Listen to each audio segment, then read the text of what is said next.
9 overall. So the Colonels have been dominant against Kirk Academy.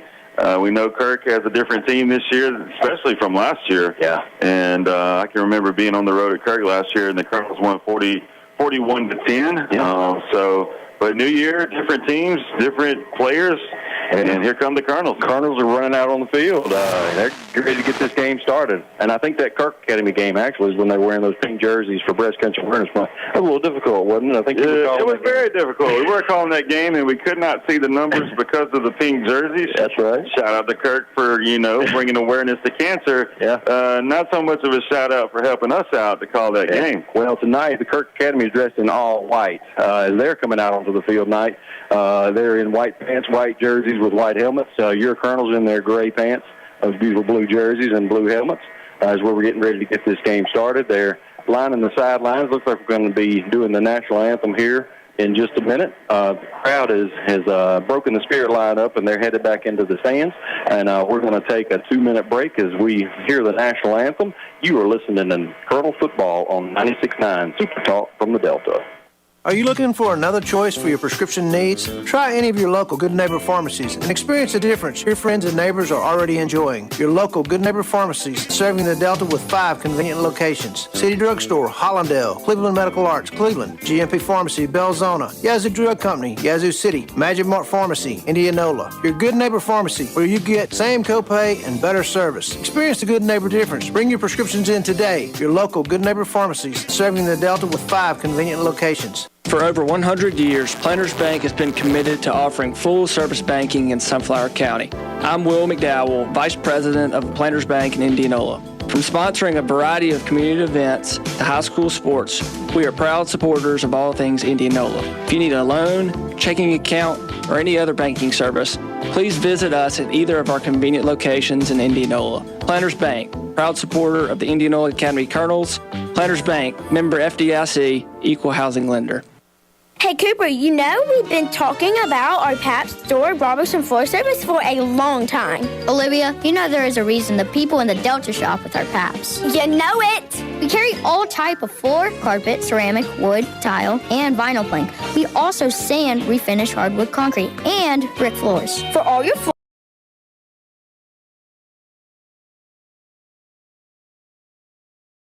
Robertson Floor Service Indianola, voted the best of the best for 2 years in a row. Hi, I'm Bailey at Bill's Body Shop in Ruleville, and we want to fix your car. We're a family-owned business that has long served the Delta with quality vehicle repairs. My grandfather started this business in 1972 with quality being his top priority. My dad has followed his lead for more than 20 years, proving to be committed to superior work. As a third generation, we are continuing the tradition of exceptional bodywork and excellent customer service. Give us a call today at 662-756-2745. You won't be disappointed. And we're back here at Legion Field. We're wrapping up the national anthem. Again, beautiful night for football. We're getting ready to kick off here as the kickoff team is getting ready to go out onto the field. The refs are about to take their place, and your Colonels looks like they'll be going from left to right as you look at your radio dial. Exciting night for football, exciting night for sequin dresses. As we're celebrating homecoming here tonight, we will crown a queen. And the former queen is here as well to see her sister as a senior maid. So it'll be interesting to see. We'll see if it goes back to back. Right? We'll see. That's what I will say. One of the sweetest girls, the one that last year, Vivi. She's a good, sweet girl. We're glad to have her back here. She's a good representation of what Indianola Academy is, and we're proud to have her here. The refs are making their way, getting ready for this kickoff. Man, I think the Colonels are ready too. I'm excited to see what they're going to do. I do want to give a little shout out to my cousin Nikki and her husband Tom and Merrill and Ellis who made the drive down here to see their cousins play, and I sure do appreciate them coming down here for that. My mother's in the stands too as well. Love you, Mom. And we are getting ready to have some Friday night light football, Gabbert. We are ready to kick the tires, light the fires, and get this thing underway here, homecoming 2023 back at Legion Field. Colonels with the opportunity to make a memory tonight, and let's see what happens as we get ready to get kicked off. Looks like they're moving in a little closer. They're expecting no, there you go. They're moving back. They weren't sure what the formation was. They were getting ready for it, so you never know what Kirk Academy is going to throw at you. Let's see what they have tonight. as looks like we've got Abel Williamson and number 5, Hayden Sheedy back, ready to receive the kick. The Kirk Academy Raiders have teed it up, and they are ready to get Good to know that Abel is no longer wearing the brace on his left leg, so maybe healed up from that sprained MCL that he had suffered earlier in the season. Seems like all the Colonels have overcome their injuries for the most part.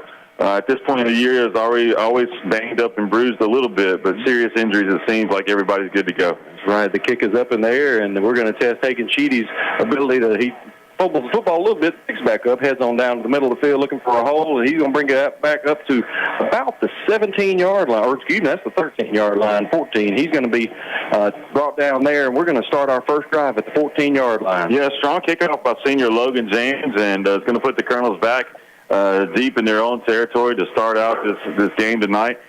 She was unable to catch it cleanly, was able to pick it up and get a few yards, but a strong special teams play by the Raiders to start this game off as we're just getting underway here at Legion Field. 0-0 as the Colonels come to the line. Let's see what the Colonels have here as they come out, and the refs are asking for some attention, looks like, to the clock here as we get ready to play. It's going to be shotgun formation, going to hand off to Abel Williamson. He's going to find a hole up the middle. He's going to get about 1 yard up to the 15-yard line, so we're going to bring up a 2nd and 9 as we get underway here. Yeah, Tyler Wilson in on that play, along with number 3, Anthony Carolla in on that play. So not a lot gained there on that first handoff there as we get started in this game.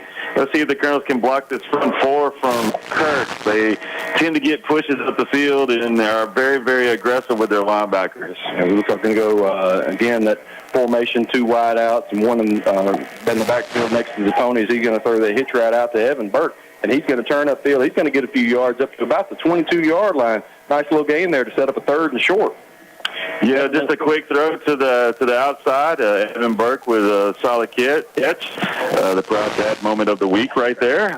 Making the catch with the club and the cast still on his hand from having surgery earlier this year. So good start there, and puts it in a manageable 3rd down, about 3rd down and 2 or 3 here. Let's see if the Colonels can keep this ball, keep this drive going. This is one thing Coach Nestor really wanted to focus on tonight and has preached throughout this week. 2 receivers left, and the I formation is only under center. He calls the ball. He's going to hand off to his fullback up the middle, and Judson's going to drive his legs. I believe let's see who that was. It's up to the 24-yard line. They're going to give it a 1st down. That's a nice run. Yeah, gave it up to Walker Perkins. He was able to push through that A-gap on the left side and really carried a couple of Raiders with him to get that 1st down. So some senior leadership here to keep this drive going. And looks like Hagen Sheedy comes in for Evan Burke as the play call comes in. We're just getting started here at Legion Field, 0-0. The Colonels versus the Raiders. That's what we needed right there as a 1st down. Get this offense ready to go. There's going to be 1 receiver left.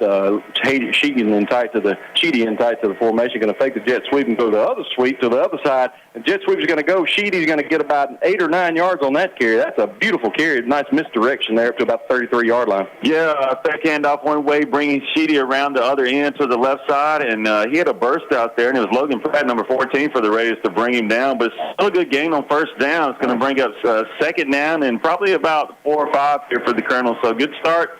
Good play. Let's see if they can keep it going. It's at 0-0, under 10 to go here in the 1st quarter. A little bit of that magic left from last night. Like to see it. And we're going to have one wide receiver left. Looks like Sheedy in type of formation again. The opponent's going to go under center, send Williamson in motion, going to hand off to his fullback, and that's going to be Walker Perkins, and he's going to get up near the 1st down marker, going to bring up a 3rd and short. Yeah, good solid run. Was able to get right there, right at the sticks, but just not enough push there to get across. So it's going to bring up 3rd down and very short. Yep. And let's see if the Colonels can continue that push up front. Really coming out here blocking well on these runs. Yeah. Want to reset that line of scrimmage a little bit. Looks like they're going to try to measure here. Yeah, they are calling timeout to bring the sticks out. So we're going to see here as we take a break and as the referees get the sticks going. I tell you what, I would think running behind that 550 pounds of man behind Lofton Gary and number 61. Weston Farmer, I mean, the left side is a good side. I think Guy Burke and I could probably get a yard or 2, so we'll... I'll probably get a yard but full of hammy. That's right. We'll come out injured, but we'll get that yard. Man, yeah, we'd love to see and they're going to give them the 1st down. They will get the 1st down, so the Colonels are coming out here kind of getting the momentum going, keeping it moving down the field, and this is what Coach Nestor wanted to see. He wanted to control the ball to keep that spread offense of the Raiders off the field. And right here on this first drive, the Colonels are doing exactly what they had hoped to do and part of the game plan. Yeah, and you know, you love to see it. Hold on to that ball, control the ball, control the time on the clock. Time possession is going to be big here as long as we can keep the ball and keep moving and keep these Kirk Academy offense off the field. Yeah, but that's going to be to see if we can play action or get a clean pocket for a pass. Two receivers right, up on the under center with the I formation behind him, going to hand off to Williamson. He's going to look for a hole on the left-hand side, but he's going to be met by a couple Raiders in the backfield. Going to be a loss of 3 on. Yeah, number 12, Blake Maddox, was right there in the backfield to meet Williamson, and that's going to bring up that loss and put them behind the sticks here. Just after we encouraged and praised them for keeping these drives going, now there's going to be 2nd and 13 here on the Colonel 32-yard line as they're trying to continue and control this clock and continue this drive here.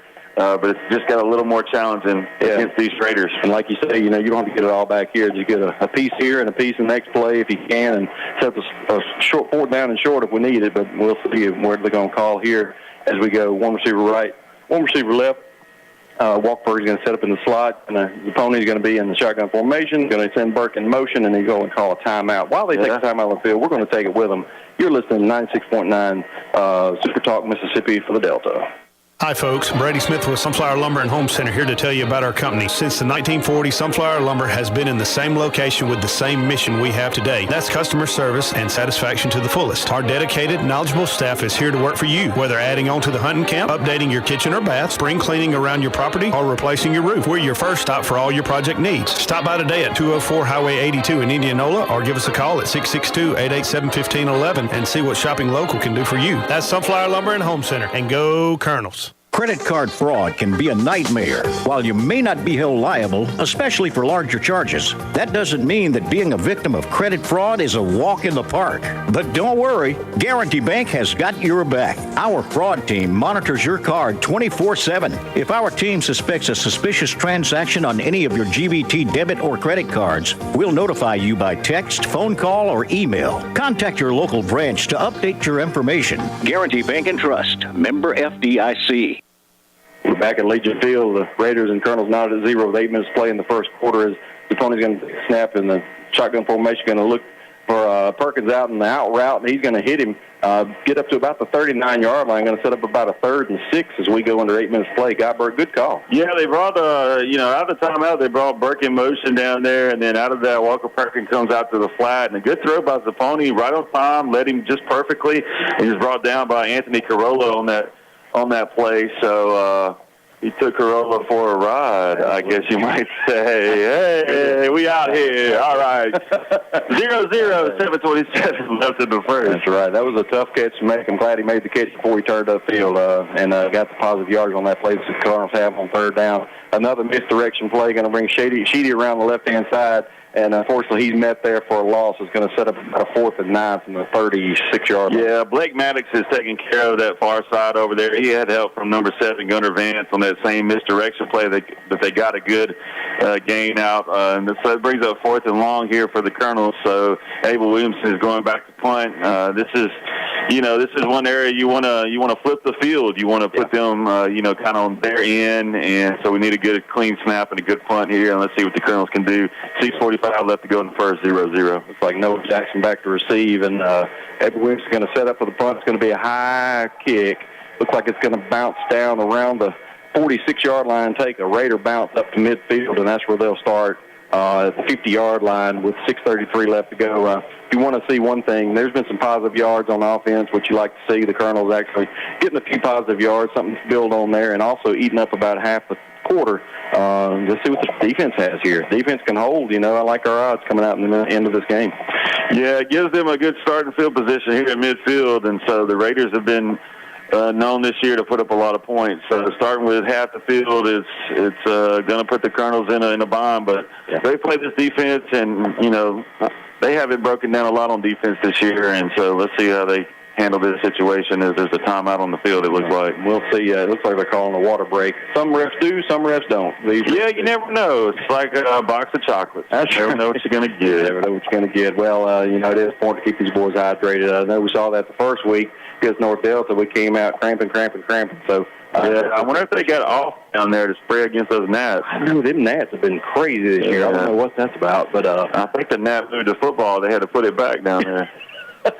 I think you're right. If you got to, as we go, looks like they're going to bring the Colonels and Raiders back out on the field as we're going to get started and see what these Colonels. Yeah, I wouldn't be surprised with this field position if Kirk didn't take a shot downfield here. Carter Hascock is an accurate thrower, a solid quarterback, and a senior. And I wouldn't be surprised if they didn't run some kind of double move to get a long pass since they're starting out right here. More of a Prescott 15 than a Tebow 15, I guess. 2 receivers right, 1 receiver left. Going to fake the handoff to his running back, going to sprint to the right, looking for a receiver. He's going to take it upfield himself, and he's going to drag a few Colonels for about 13 yards. That's an athletic move from the quarterback, getting to 37. Yeah, he was looking to throw till about the 48-yard line, and he tucked it, and then he's a beast. He's a big guy, and it took 2 Colonels to bring him down in there. So I know Graham Howard was out on that play. Abel Williamson coming up from his safety position, and the Raiders are back at the line. 6 minutes to go in the first quarter, 0-0. First down on the first play. Going to be trips left, 1 receiver right. This formation as he goes in the shotgun, he's going to try to draw him off sides, and he's able to do that. Yeah, he's got a cadence going. That's something you saw on the film. You couldn't hear it. There wasn't any sound, but you could see several times where there was defense jumping off sides and last week against Carroll. So they really used that to their advantage.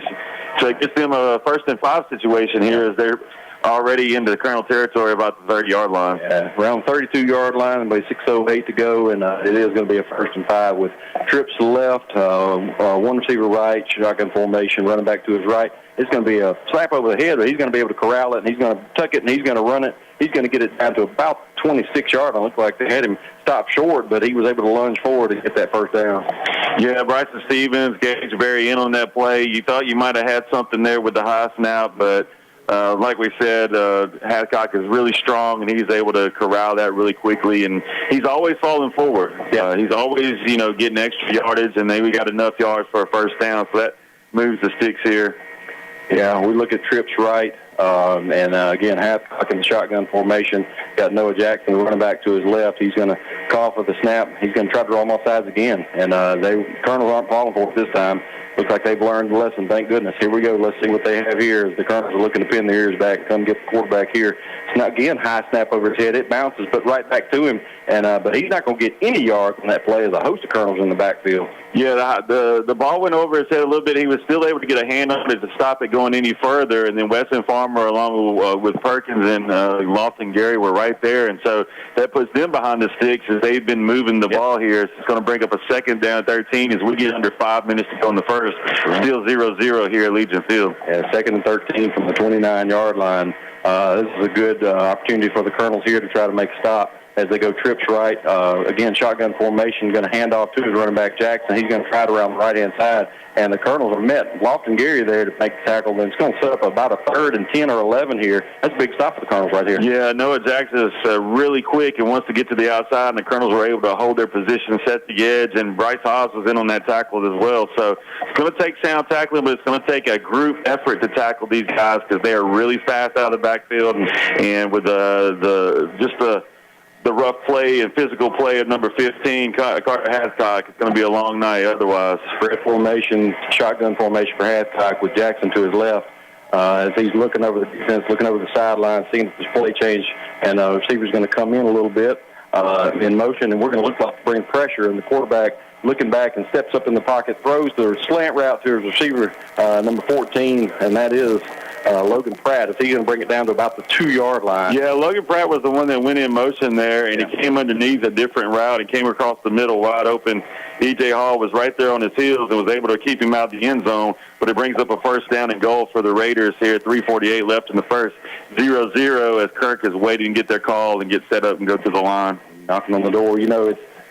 I'm glad we're not seeing that hurry-up offense. My goodness.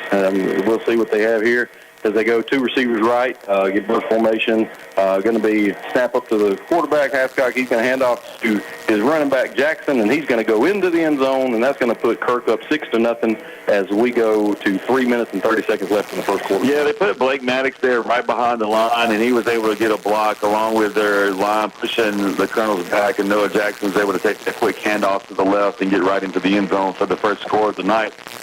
So 6-0 Kirk, and it looks like they will kick the extra point instead of going for 2 here. 3:30 left to go in the first. It looks like number 7 here is going to kick for them. That's Gunnar Vance, senior. Snap is coming back. Hold is down. The kick is up, and it is good. And it's going to be 7-0 Raiders as we go to 3:30 left. We're going to take a break. You're listening to IA Colonel Football on 96.9 Super Talk, the Delta.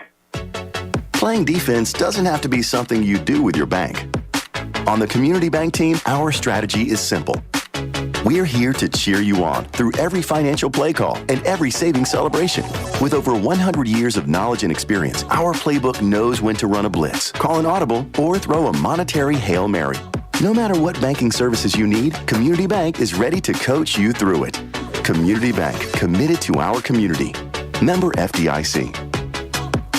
Born and raised in the Delta, we get it. We understand your connection to this land because ours is just as strong. It's not only been our home for 7 generations, but the home of those we care about. We value the natural resources of the Delta and the joy they bring to us. Our goal every day is to nurture and protect those as we continue to provide the best services possible to our customers. That's Gresham Petroleum Company, Indianola. Call 887-2160. That's Gresham Petroleum Company.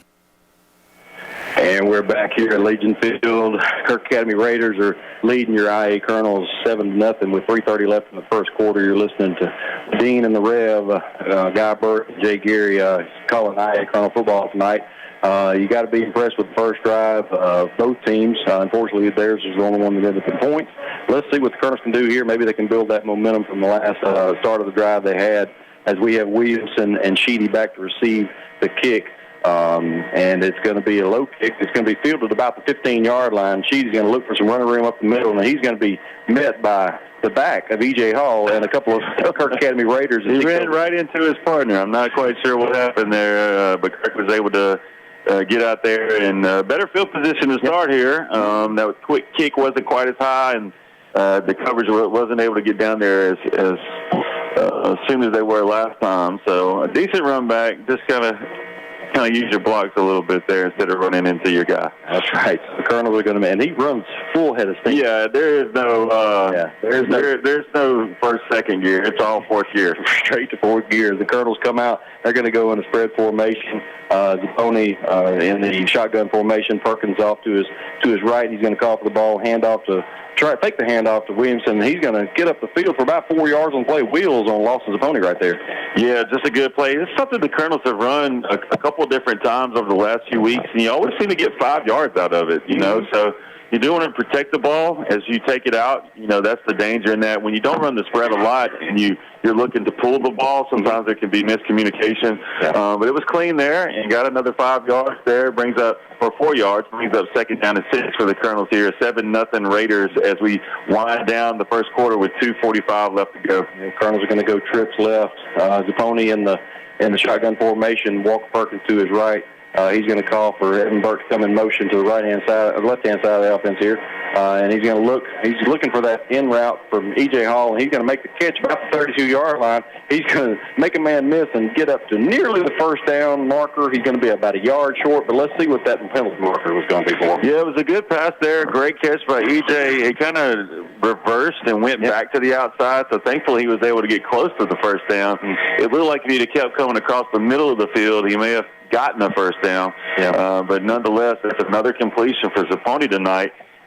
He's got 3 completions. Yeah, I think he's 3 for 3 and 3 for 4. We don't have a statistician, so we're trying to do it in ballpark it. So hang with us out there. And if you're just joining us, that's going to be enough for a first down, though. And that's right. A face mask going to add another let's see, incidental, I guess it is, going to be a 5-yard penalty to that 39-yard line. So that's good. Colonels can build on that momentum, get that first down. We may have been a little bit about inches short, but guess what? Yeah, shout out to our line there, giving Saponi time to throw and really standing tall against this front four of the Raiders. And so let's see if that continues, because you never know if you can get that long shot down the field to EJ like we've done earlier this season. So Saponi's going to go under center. He's going to hand off to Williamson, and he's going to give a stiff arm and another stiff arm, but unfortunately he cannot get to the outside. He's going to be brought down about the line of scrimmage. Going to set up a 2nd and 10 or 11 as we go under 2 minutes. Yeah, Noah Jackson coming in from the safety position. Our running backs are going to have to realize they're not getting to the outside. Mm-hmm. Like, you have to continue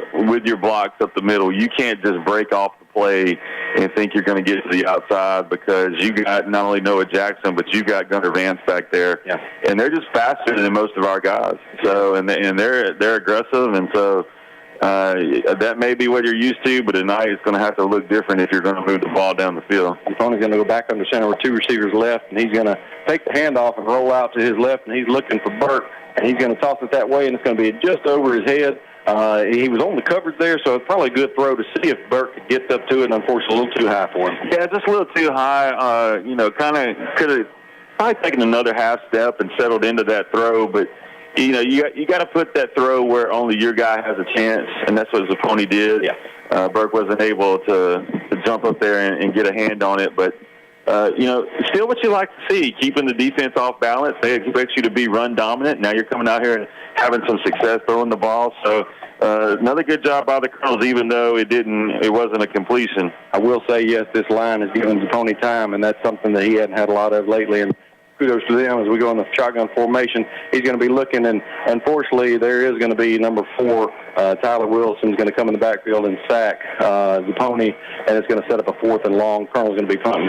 Yeah, there was an opportunity downfield, but no time there, because Tyler Wilson was able to get around that block off the edge, kind of a speed rush situation there. They knew you were probably going to throw it on that long down and distance. So this sets up another important punt, and really need to get it over into Raider territory instead of allowing them to start with a short field as we wind down the clock here. 40 seconds to go in the first quarter. 7-0 Raiders. And Raiders are leading the Colonel 7-0. Looks like we're about to end this first quarter here as the punt comes back to Williamson, or goes back to Williamson. Punt is up in the air. It's going to be hit about the 42-yard line. It's going to be fielded there by Jackson, and he's going to try to turn it upfield, and the Colonels are waiting on him, and he's going to be brought down about the 48-yard line, his own 48-yard line, a little short of midfield with 21 seconds left to go in this first quarter. That's for the Kirk Academy. Yeah, Logan Pratt was number 14 for the Raiders, was in front of Gunnar Vance there on that, and kind of faked that he was going to catch it, so that stalled some of the Colonels.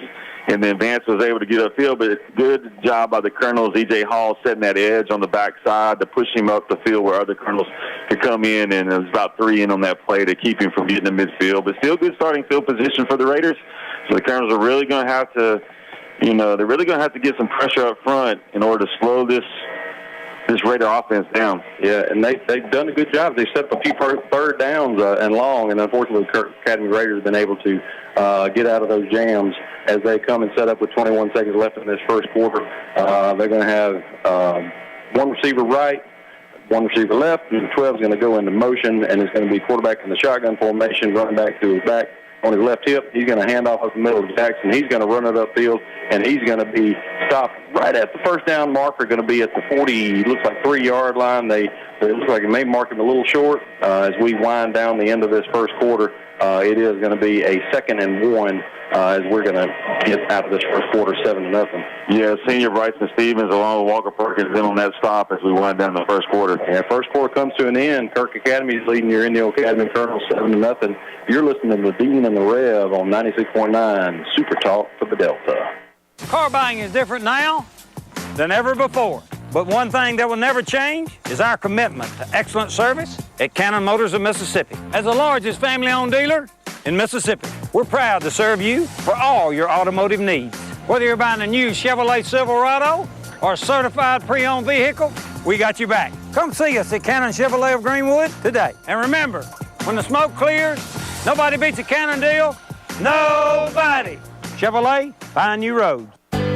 Hey, this is Chris McLean with Indianola Electric. We would like to thank our loyal customers for your continued support for the past 36 years. We are in our second generation operating under the same family for over 3.5 decades. As an electrical contractor, we are here for all of your electrical needs, from service and repair to customized automation and controls. We also have a complete motor shop for new or rebuilt electric motors and generators. Give us a call today at Indianola Electric for all of your electrical needs at 662-887-3292.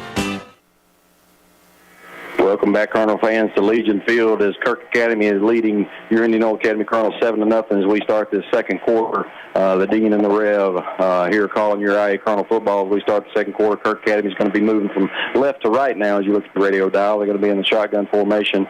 He's calling for the ball. He's going to hand it off to Jackson. He's going to see if we can get upfield, and he's going to shimmy and shake his way up to about the 32-yard line to set up another first down in Colonel territory for the Kirk Academy Raiders. Yeah, the Raiders are good at creating these lanes, but that's one thing. When you're able to have a back to be able to hit those lanes and be shifty, that's what they have. They have two of those, and so that really was a second down and one where the Colonel seemed to have some momentum there, but Noah Jackson was just able to scoot through there, and the next thing you know, he's down to the 31-yard line. So really need to get more pressure up front and allow to break up their block schemes. 7-0 Raiders as they come back to the line. Going to be one receiver left, one receiver right, shotgun formation, running back to his right. Calling for the snap, going to hand off to number 7 there. At this point, he's going to cut it upfield. He's going to try to score, but he's going to be met by Abel Williamson there at about the 14-yard line. Big hit. Yeah. Number 7, Gunner Vance, got behind the pulling guard, and he was shot out of a cannon, but then he met Abel Williamson. Abel Williamson was able to bring him down, but the problem with that is Abel Williamson is the last line of defense. Yeah. So it continues to move the chains. They are now getting within the red zone here, and they're at the 14-yard line of the Colonels looking to extend their lead. Yeah, we'll see what the Colonel can do here to try to stand strong as they go one receiver left, one receiver right. Again, shotgun formation, running back to his right, handoff again to Vance. He tries to pick his way around the left-hand side. He's going to pick up about 6-7 yards on that first down play, get inside the 10-yard line, about 7 yards short of the end zone there. Yeah, they ran the same play. They ran the same exact play, got behind big number 72, and Vance was taken down by Bryson Stevens. A few other Colonels were in on that play. But it brings up second down and short here as they're right there at about the 6-yard line, 7-yard line. Some exchange. Gaysbury comes out. Fitzmanning runs back in. That's right. As the Raiders come to the line here. 10:44 left to go in the half. Yeah, they can still get a first down before they get to the end zone. So let's see what they do here. One receiver right, one receiver left. Going to be a slot back in motion again. The handoff, number 7. He's going to be met right there. Big tackle right there. He's going to set up a third. Yeah, Graham Howard got in off of the block and was able to wrap him up, and Mail lost a yard on that play. So good. Good hold. They just were kind of running that same type of play. That may not have been the exact play, but they were just going to run that left side to the Colonels so they could stop it. Yeah. So now it brings up 3rd down and 4. Yeah. So the Colonels can stand tall here. We'll see if they go for it on 4th down, but you can hold the 3 points. It's always a win for your defense. Sometimes that Reggie Bush running works. Sometimes it doesn't. That time it didn't. Going to be one receiver right, one receiver left. Again, going to go in motion here. The quarterback's calling for the ball. He's going to fake the handoff. He's going to take it himself up the middle. And he looks like he's close to that first down. Let's see. They're going to mark him about the 2-yard line. That's going to be enough for a first down. It's going to be 1st and goal. We go under 2 minutes, under 10 minutes to play here in the second quarter. Yeah, just a standard staple of that spread offense when you have a quarterback like that running that dive to the left. Once again, they feel they have the strength on the left side, and so they continue to pound on that left side. The Colonels are able to keep them out of the end zone at that. But it brings up 1st down and goal with only 2 yards to go. 7-0 Raiders as they're knocking on the door once again. I hope they wear them arms out throwing them towels around. I don't know what that's about, but we'll see. 2 receivers left. Quarterback's in the shotgun formation again with a running back to his right. And he's going to hand off up the middle and take it himself. He's going to go into the end zone. Yeah, just barreling forward and pushing through behind that line. Was able to score pretty easily there, and so that's going to make it 13-0 at Raiders with 9:30 left to go in the half as they get ready to attempt the extra point. Yeah, that was just a run tough up the middle. Just follow your blockers in the end zone and just make the play, and that's exactly what happened. 13-0 Raiders as they're setting up for the extra point here. And it looks like by the hold of number 3, Anthony Corolla. Again, the car reference there. Yeah, the kicker is Gunner Vance, and he's going to try to kick those extra points.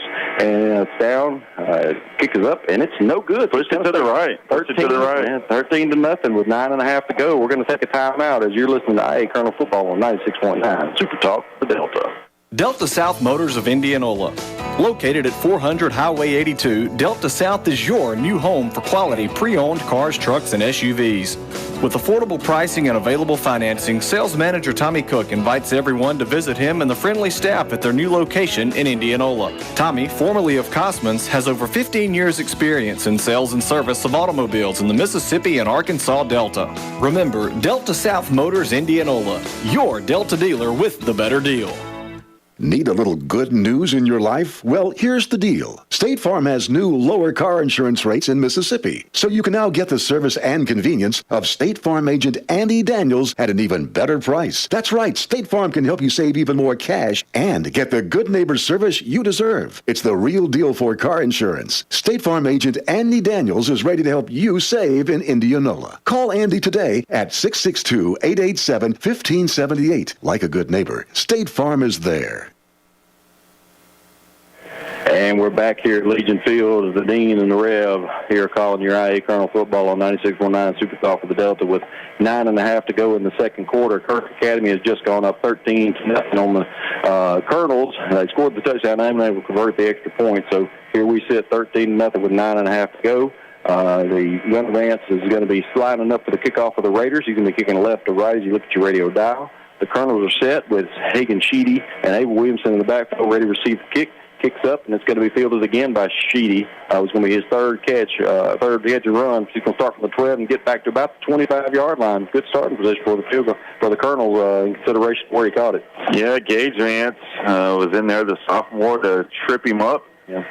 He had one man to beat, and Gage Vance made that play, so kept him at around the 25 there. So the Colonel's a little bit better starting field position here, but really need to get something going here. With 9:25 left to go in the half, down 13-0 as they're getting ready to come to the line. Let's see what these Colonels have as we're getting ready to see what we can do. Keep this offense on the field. Try to drive down this field. We go one receiver left, one receiver right. They're going to send Burke in motion from right to left. Zapponi under center. He's going to give the handoff to Walker Perkins, and he's going to lean forward to about the 27-yard line for a 2-yard gain. Going to set up a 3rd and 8 as we approach 9 minutes to play in the second quarter. Yeah, just that staple of the offense, the handoff to the fullback and just run right through the A-gap there. He was able to get a couple of yards against the Raiders. Let's see if we run some play action off that, maybe take that and roll out and see if you find someone in the flat or someone down deep on a post or a different kind of route. Here we go. 2 receivers left, 1 receiver right. Perkins to the right of Zapponi in the shotgun formation. He's surveying the defense, sends Williamson, calls him to the backfield, takes the handoff to him. He's going to look upfield. Not going to see anything because he's going to tuck and run, see what he can get. And he gets about a yard. Going to set up about a 3rd and 6 as he picks up 2 on the play. Yeah, he looked to the left, and it looked like there was double coverage out there on E.J. Hall after making the play action fake, and so he decided to tuck it and run and get what he could. Good decision there. I think if he would have thrown it, it would have been pretty bad for the Colonels. So got a yard, but still brings up 3rd down, and 3rd down to 6. So not too easy there. Going to have to make a play. Somebody's going to have to make a play here real soon. Let's see what the Colonels have called here, but yes, I agree. That senior leadership decision to tuck that ball and run it was probably better than throwing it into a couple of coverages there. So thankful to see him be able to get a couple yards out of that, set up a 3rd and 6. Yeah, I wonder about this. Yeah, here we go, shotgun formation, looking left, and and there he goes. He throws it upfield, and it's going to be picked off by number 14, and he's going to be down to the 45-yard line, his own 45-yard line. That's going to be Logan Pratt on the interception there, and it's going to be 45. They're on 45, but it's as good as a punt. You can play the 3rd and long, I guess. Yeah, it's an interception, but probably, like you said, good as a punt there. Initially, he looked over there, decided to maybe run it, but then saw an opportunity, threw it kind of high, and Logan Pratt was able to get under it. Good job by E.J. Hall, though, coming back to the ball and even playing defensive on that to get him to the ground. So not the first 3 drives that you want to see here on homecoming night, and the Colonels' defense is going to be backed up again here with great starting field position for the Raiders. They're averaging starting field position between the 45 and 50 of their own line. So great advantage for them. trips to the left. He's going to look for that middle of that formation. He's going to make a fantastic catch. That's number 12, Blake Maddox, as he's going to take it into the end zone on a 55-yard strike. It was going to make it 19-0 with 7.5 minutes here in the second quarter. That was just a good catch and run right there. Yeah, he just dropped it back, and a couple of different D-backs there for the Colonels there, tried to make a play on the ball, and I'm telling you, Maddox is just a big kid. He's really tall, and it was up high, and he just grabbed it and took it to the house for the Raiders to put them up 19-0 with the extra point coming in with 7:30 left to go in the first half here at Legion Field. Just right where his guy could get it alone, and unfortunately we didn't have anybody behind the defense to be able to make that play. And yeah, Gaysbury got in the backfield, but just wasn't there in time to alter the throw or make Hadcock pull it down or anything like that. So it's a tough offense to play against. Extra point. The snap is back. The hold is down. The kick is up, and it is good. And it is 20-0 with 7.5 to play here in the second quarter. We're going to take a break as you're listening to IA Colonel Football on 96.9 Super Talk Delta. Coach Tommy Nestor here for South Sunflower County Hospital. In the Nestor household, we know a thing or two about championships. And just like the therapy team at South Sunflower County Hospital, we know that championship health care is always in season. South Sunflower County Hospital provides preseason training, game day coverage, in-season evaluation, injury management, and postseason recovery, which allows you to stay in the game longer. South Sunflower County Hospital, your hometown hospital. Are you looking for another choice for your prescription needs? Try any of your local Good Neighbor pharmacies and experience the difference your friends and neighbors are already enjoying. Your local Good Neighbor pharmacies serving the Delta with 5 convenient locations. City Drugstore, Hollandale, Cleveland Medical Arts, Cleveland, GMP Pharmacy, Belzona, Yazoo Drug Company, Yazoo City, Magic Mart Pharmacy, Indianola. Your Good Neighbor Pharmacy, where you get same copay and better service. Experience the Good Neighbor difference. Bring your prescriptions in today. Your local Good Neighbor Pharmacies serving the Delta with 5 convenient locations. And we're back here at Legion Field. Kirk Academy leading your Indianola Academy Colonels 20-0. And with 7.5 left in the second quarter, you're listening to the Dean and the Rev on IA Colonel Football 96.9. The Kirk Academy Raiders teeing it up. Again, Sheedy and Williamson in the backfield ready to receive the kick. And that's Gunnar Vance who's going to tee it up for the Raiders. He's going to be kicking left to right as you look at your radio dial. He's checking his folks, saying that they're ready, and they are, and he's going to approach the ball. He's going to kick it again. Sheedy. Looks like they've targeted Sheedy here on the kickoff return here. And he's going to get up to about the 22-yard line. I think they're scared of Abel Williamson a little bit, but Sheedy's just as fast a runner sometimes, so hopefully he can break one here soon. But that's where the Colonel's going to start with 7:20 left in the second quarter, down 20-0. They're going to start at the 22-yard line. Yeah, Gabe Greer and number 4, Tyler Wilson, were in on that play to get Sheedy down. It took several Raiders to get him down as he tried to cut back upfield. So Colonel's going to have a starting field position around their own 22, 23-yard line. We got 7:20 left in the half. Colonels got a big hill to climb here against these Raiders. We knew it was going to be a tough matchup. We knew this offense put up a lot of points, and that is the trend for tonight. Yeah, I feel like they're going to try to control the clock here and try to get to halftime, maybe get a score here. They're going to go 2 receivers left, 1 right. Handoff's going to be to Williamson up the middle, and he's going to grind for a good solid gain there for about 5 or 6 yards. He's going to set up a second and about 5 as we go under 7 minutes play in the half. Yeah, Tyler Wilson along with Jace West was in on that stop there, but a good solid first down run to bring up 2nd and 5 there for the Colonels. So maybe we can get something going before halftime and get something positive happening. You know, that misdirection, it can cause some confusion. It looks like it has on those 2 plays. 2 or 3 plays we've run there. About 2 out of 3 of them have gotten the game. Maybe we can build on that as we go 2 receivers left and Zvoni under center. We're going to hand off again, that little misdirection. Take the jet sweep, going to hand off to Perk up the middle. He's going to get about to the 29, 30-yard line to set the 3rd and 3 with 6.5 to go in the half. Yeah, Perk has 4 carries tonight for about 11, 12 yards. Yeah. All on that handoff up the middle there. It's hard to get pushed on this line, though. This line and these linebackers, they play up close.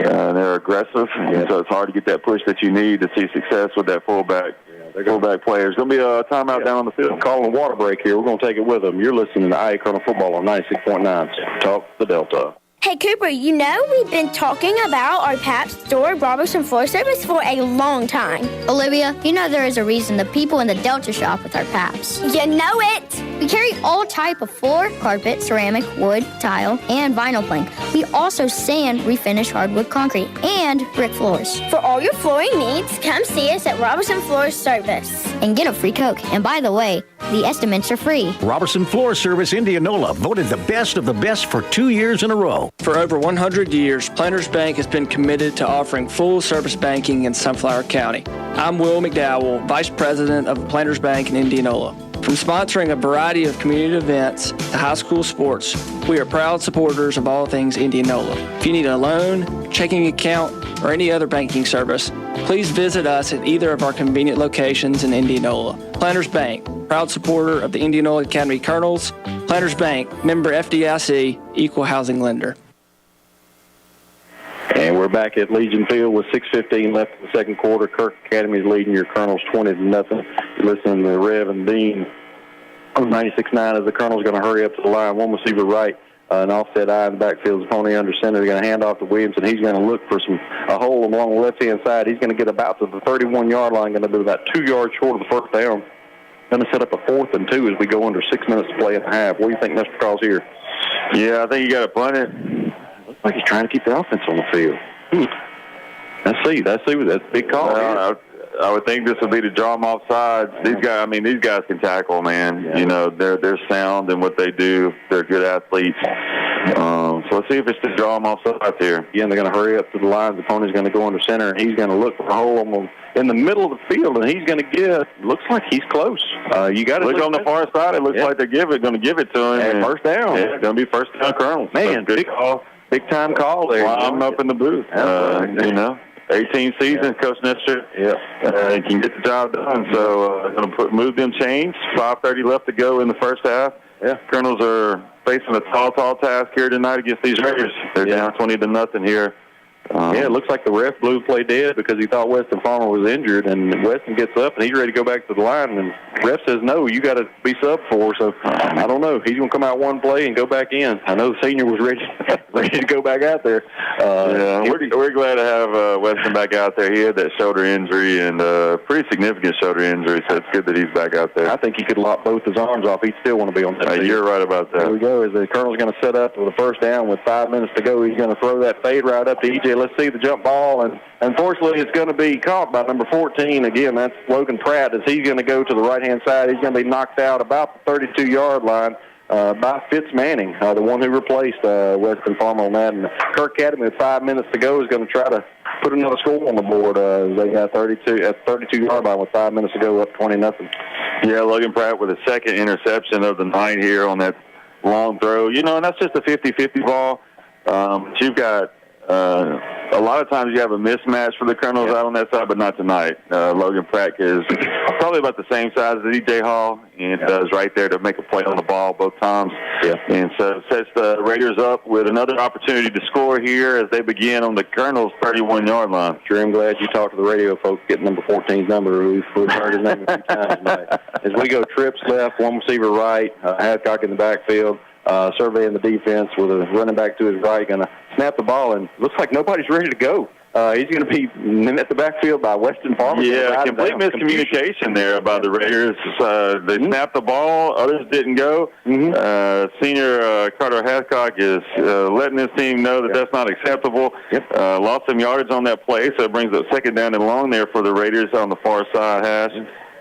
So not so good for them, good for the Colonels. Everybody knew it was on two but the center. And unfortunately, the center is the one controlling the ball. The center went on one. So there you go. 2nd and 12 is setting up. As Hadcock goes in the backfield with trips to his right, he's going to be in the shotgun formation. He's going to hand off to his running back to his left.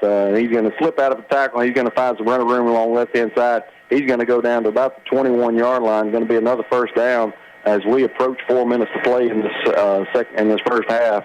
They're driving again. Yeah, it looked like Bryson Stevens was in on that tackle there, along with a couple other Colonels, but enough to move the sticks on that 3rd and 12 there. So it brings up a fresh set of downs here as the Raiders continue to show their dominance. They are 6-0 for a reason, and this offense is clicking on all cylinders here tonight.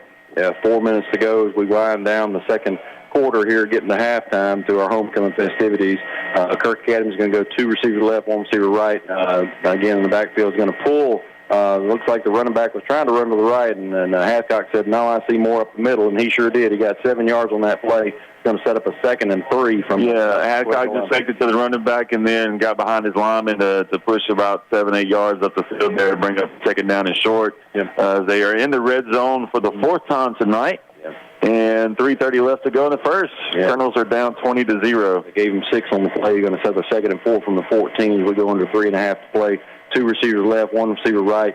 Going to be Jackson in the backfield beside Hadcock as he looks to hand it off, but he's going to pull it and he's going to run it. He sees something up the middle, and he was right. He got the first down to about the 7-yard line. Going to set up a 1st and goal from the 7 as we go under 3 minutes to play in the half. Yeah, Lawson Garrett was in the backfield, but he had to make a decision on who to go with. He stayed with Noah Jackson and then had to dive after Hadcock, but Hadcock was already had that momentum and was able to get the first down. That's a pretty good play, I tell you. Getting that running back, making him pull that, and then being able to make the tackle, too. Good for Lawson Gary on that play. Proud dad moment of the night for me. We go 2 receivers left, 1 receiver right. Hadcock again in the shotgun formation. Jackson to his left, surveying the defense, getting ready to call for the ball, and snaps coming back. He's going to hand it off to Jackson. He's going to be met in the backfield. He's going to be dragged up to about the 4-yard line. Going to set up a 2nd and goal from the 4 as we get under 2:40 to play in this. Yeah, Christopher Chow in the game and comes over and really wraps up Noah Jackson and brings him down. Otherwise, he may have scored. So a good play there by Christopher Chow as the Colonels are right there. It's just like you said, you know, he wrapped him up about 3 yards back, and he rode him forward. Yeah, he rode him down and forward. He fell forward for another yard or so. Sure did. Let's see if these Colonels can try to get the stop here on defense as we go close to 2 minutes to play in the half. 2nd and 4, 2nd and goal from the 4. Corvus going to hand off to Jackson. He's going to pick his way around the left-hand side, going to do a spin move and fall into the end zone there with 2:04 left. Kirk Academy is going to go up 26-0 as we get to 2 minutes left in this half, and they're going to kick the extra point to try to make it 27-0. Yeah, just another handoff to the left. You know, they've been really getting behind that left side. Big number 72, Noah Abel, along with Braden Murphy over there as well. And so they've really been pounding the rock over that side and found a lot of success. And once again, they were able to get into the end zone to go up 26-0 with the extra point coming. Yeah, they're going to try to go up, make it a 27-point game. Snap's coming back, hold is down, the kick is up, and it is good. Vance boots it through. It's going to be 27-0 with 2 minutes to go. On the other side of this break, we're going to approach halftime. You're listening to 96.9 Super Talk for the Delta. Hi, I'm Bailey at Bill's Body Shop in Ruleville, and we want to fix your car. We're a family-owned business that has long served the Delta with quality vehicle repairs. My grandfather started this business in 1972 with quality being his top priority. My dad has followed his lead for more than 20 years, proving to be committed to superior work. As a third generation, we are continuing the tradition of exceptional bodywork and excellent customer service. Give us a call today at 662-756-2745. You won't be disappointed. Hi folks, Brady Smith with Sunflower Lumber and Home Center here to tell you about our company. Since the 1940s, Sunflower Lumber has been in the same location with the same mission we have today. That's customer service and satisfaction to the fullest. Our dedicated, knowledgeable staff is here to work for you, whether adding on to the hunting camp, updating your kitchen or bath, spring cleaning around your property, or replacing your roof. We're your first stop for all your project needs. Stop by today at 204 Highway 82 in Indianola or give us a call at 662-887-1511 and see what shopping local can do for you. That's Sunflower Lumber and Home Center, and go Colonels. And you're back with the Dean and the Rev on 96.9 Super Talk for the Delta, IA Colonel football. With 2 minutes left in the second quarter, the Kirk Academy Raiders have just tacked on 7 more to make it 27-0. Kirk Academy Raiders, they're lining up to kick the ball. Gurner Vance is approaching from the left-hand side of your radio, kicking it to your right. It's going to be fielded again by Sheedy, who's gotten every return tonight. He's going to field it at his 10 and look for a hole up, and he's going to find it to the right-hand side of the defense, and he's going to pull it up to about the 50-yard line. He's going to make a cut. He's going to get down to the 43-yard line of the Kirk Academy Raiders. What a good run by Hagan Sheedy on that. A little spark of energy for the Colonels here before the half with a great return by Hagan Sheedy. He was able to get a lane up on the far side there, get across midfield. Had one man to beat, and number 7, Gunnar Vance, a stellar play by him to bring down Sheedy, because if not, it would have been pay dirt for Sheedy on that play. So let's see if the Colonels can make something happen here and break through this and get on the scoreboard tonight before the half ends. Sheedy said, keep kicking it to me. I'll show you what I can do. Well, you know, good things happen when you don't run into your blocker. Absolutely. So, you know. Hey, excellent run on the right-hand side, finding that hole, and full head of steam. You like to see it as Colonels come up to the line on the Kirk Academy side of the field tonight. As they go trips left, one receiver looking right there, right to E.J. Hall, as he's going to make a catch, scoot up to about the 41-yard line. They'll give him for a gain of 2. So as we go to a minute and a half to play, it's going to be 2nd and 8. Yeah, Blake Maddox and Jace West were right there to bring him down really quickly. So only a short gain of about 3 or 4 there for E.J. Hall, kind of that bubble screen. He caught it, you know, down the line of scrimmage, and then was able to turn it upfield there for a few yards. So 2nd down here as the clock winds close to a minute here. The Colonels are down 27-0. And they do still have 2 timeouts left, so hopefully they can get a few plays in here. You can still use the middle of the field and call a timeout and get that clock to stop as they go trips left, and they're going to send Williamson in motion. Zapone under center, going to hand it off to him. He's going to go along the right-hand side looking for a hole, and he's going to steamroll down to about the 37-yard line with as we go under a minute to go, and Nestor's going to use that first timeout. Yeah, Jace West and Tyler Wilson were in on that tackle. A good run, hard run by Abel Williamson, still coming up a little bit short of the first down, so it's going to bring up 3rd and probably about 4 or 5 here with 48 seconds left to go in this first half as the Colonels try to do something here to get on the board. The Raiders will receive the kick in the second half. They deferred because they won the toss, and so the Colonels are trying to get something on the scoreboard before the second half begins. Pretty imperative that we try to make something happen here because Kirk Academy is going to get the ball after this half, and as we've seen, this offense is very quick striking, but they can also control the ball and still score on you. They've done it every way they can tonight with the run and the pass. Just Colonels need to get a score here, try to take that momentum into halftime, get a big stop afterwards, and, you know, cut into this lead and see what you can do through four quarters. And, you know, I think you said it during the break, guy. Let's see if we can have that 28 magic that we did the other night.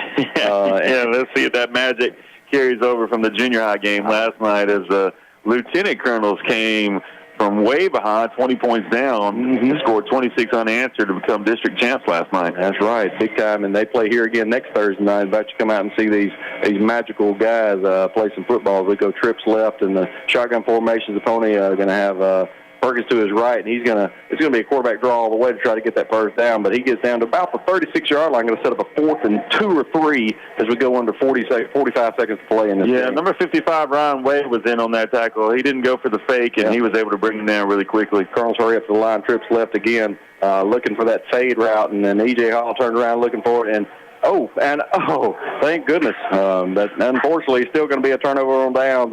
It went right through number 14, Logan Pratt's hands, through E.J.'s hands, and through number 7, Gunnar Vance's hands. Yeah, Gunnar Vance is wanting that one back because it was right there in the breadbasket for him. It was. Turnover on downs. So there's going to be a turnover on downs. 6-yard line is where Kirk Academy will start. Let's see what they decide to do with this ball here. That was a big play. You go up to your big receiver, see if he can make a play with 30 seconds left. Unfortunately, it drops to the turf. But, you know, you still had a timeout left. You could have worked the middle of the field maybe. It's just, you know, the teams are, you know, privy now to E.J. Hall, and they're gonna double him a lot. So you have to be aware of that. Well, they're coming out in their spread formation, shotgun with looks like running back Jackson to his left. He's going to take the snap. He's going to throw a little out route out to number 12. It's going to be off his hands, and it's been covered by Bryce Hobbs. Is going to able to come down with the catch. 27 seconds left. Going to set second and 10. But Hascock doesn't have his helmet on, and there's a flag in the backfield, so maybe a personal foul against the Colonels. We'll wait and see what the call is. 27 seconds left. You know, it's been pretty clean as far as penalties, but right here at the end of the half, it's a significant penalty, it looks like, for the Colonels. It is, and let's see what they're going to call here as the referee makes his way towards the sideline to make the call to the press box here. He's going to call a personal foul. Looks like roughing the passer against the defense, and like you said, Hascock's helmet came off. He got it back on, and he's ready to go. When the defender rips it off, they get to stay on the field. So we'll see. That's going to. Yeah, I'm not real sure who was in the backfield. Yeah. You know, getting pressure on him was kind of watching as the play develops. I'm not real sure who was in the backfield, but it does push the ball across midfield. So with 27 seconds left, all 3 timeouts, they're going to have some shots and can even use those timeouts to maybe get a field goal opportunity. We know that Vance can kick the ball well, so we'll see what they do. Yeah, and they're going to set up on the Colonel 49-yard line, trips formation to the right with 27 seconds left. Hathcott's going to survey the defense, calling for the snap. He's going to look and see if there's a play call from the offensive coordinator. And all the receivers are looking over the sideline to see, and he's going to give a strange motion, which obviously tells receivers what to do on this play. He's going to call for the snap back, and he's going to drop back pass, and he's going to be pursued by the defense. He's going to throw it up top. And unfortunately, it falls through the receiver. Fortunately for the Colonels, it falls through the receiver's hands, Gunner Vance, and it's going to set up a 2nd and 10 with 20 seconds to go from the 49 of the Colonels. Yeah, Hathcott rolled out to the right, and he had Gunner Vance down the seam there, right off his fingertips, between 2 Colonel defenders, Howie Judson along with Bryce Hobbs. And so 20 seconds left to go. We'll see what other shots they want to take downfield. Don't know what their field goal range is. We don't have a nice green or red marker there on the field like when you watch TV. So we'll see if they try to get down here in the middle of the field and then maybe give a field goal shot. I have to give Kyle get that technology on for next season. It's going to be trips to the right. Formation going to be shotgun with a running back to his right. Running back's going to stay in and block as he rolls out. He's looking, and Hobbs is there, and it pops off his shoulder pads. Bryce Stevens looks like he dives for it. He's unable to make the interception either. Going to be 11 seconds. Going to set up a 3rd and 10. Man, that could have been a big play. Yeah, that could have been a big play for the Colonels. Hathcott was rolling to his right. There's like some laundry on the field here. Probably going to be, I think it might be against the Raiders here. Raiders moving back. One of their linemen had taken one of the Colonels down and kind of jumped on top of him a couple of times, and so maybe he was holding him as he brought him down. Yeah, there's a holding call, so it's going to set up. Looks like they hadn't changed the down marker yet. It's going to be at the 41-yard line. It's going to be a long way to go. Yeah, Bryce Hobbs turned around, and there the ball was. Hathcock was rolling to the right, so he wasn't able to get his hips around and shoulders around, so the ball was well underthrown and just bounced off the shoulder pads of Hobbs. 2nd and 20 with 9 seconds to go here in the half. We may have time for one more play, maybe 2. We'll see what happens here. He's going to send the receiver in motion to set up trips left with a shotgun formation. Jackson to his right. He's going to call for the snap back. Stands in the pocket. He's going to throw that out route out to number 14 again, Logan Pratt. And he's going to be met and tackled there by Lofton Gary. And the clock's going to continue to run. And we're going to go to the half. 27-0. Big stand by the defense, to be able to not get that. Yeah, after that turnover and able to keep them from moving the ball further down the field to get points. But it looks like there may be some time put back on the clock, and they're calling the Colonels and the Raiders back out to the field, so there may be one play left. Well, let's see what the refs decide here on the play. It's hard to see because we're on the other side, but it looks like that after the catch, they were able to call a timeout after the catch because he did not get out of bounds, and the referees rewarded to him. Yeah, I was going to say 2 seconds, maybe back on the clock. So the defense is going to have to come out and make one more stand. There's going to be 2 seconds left in the half.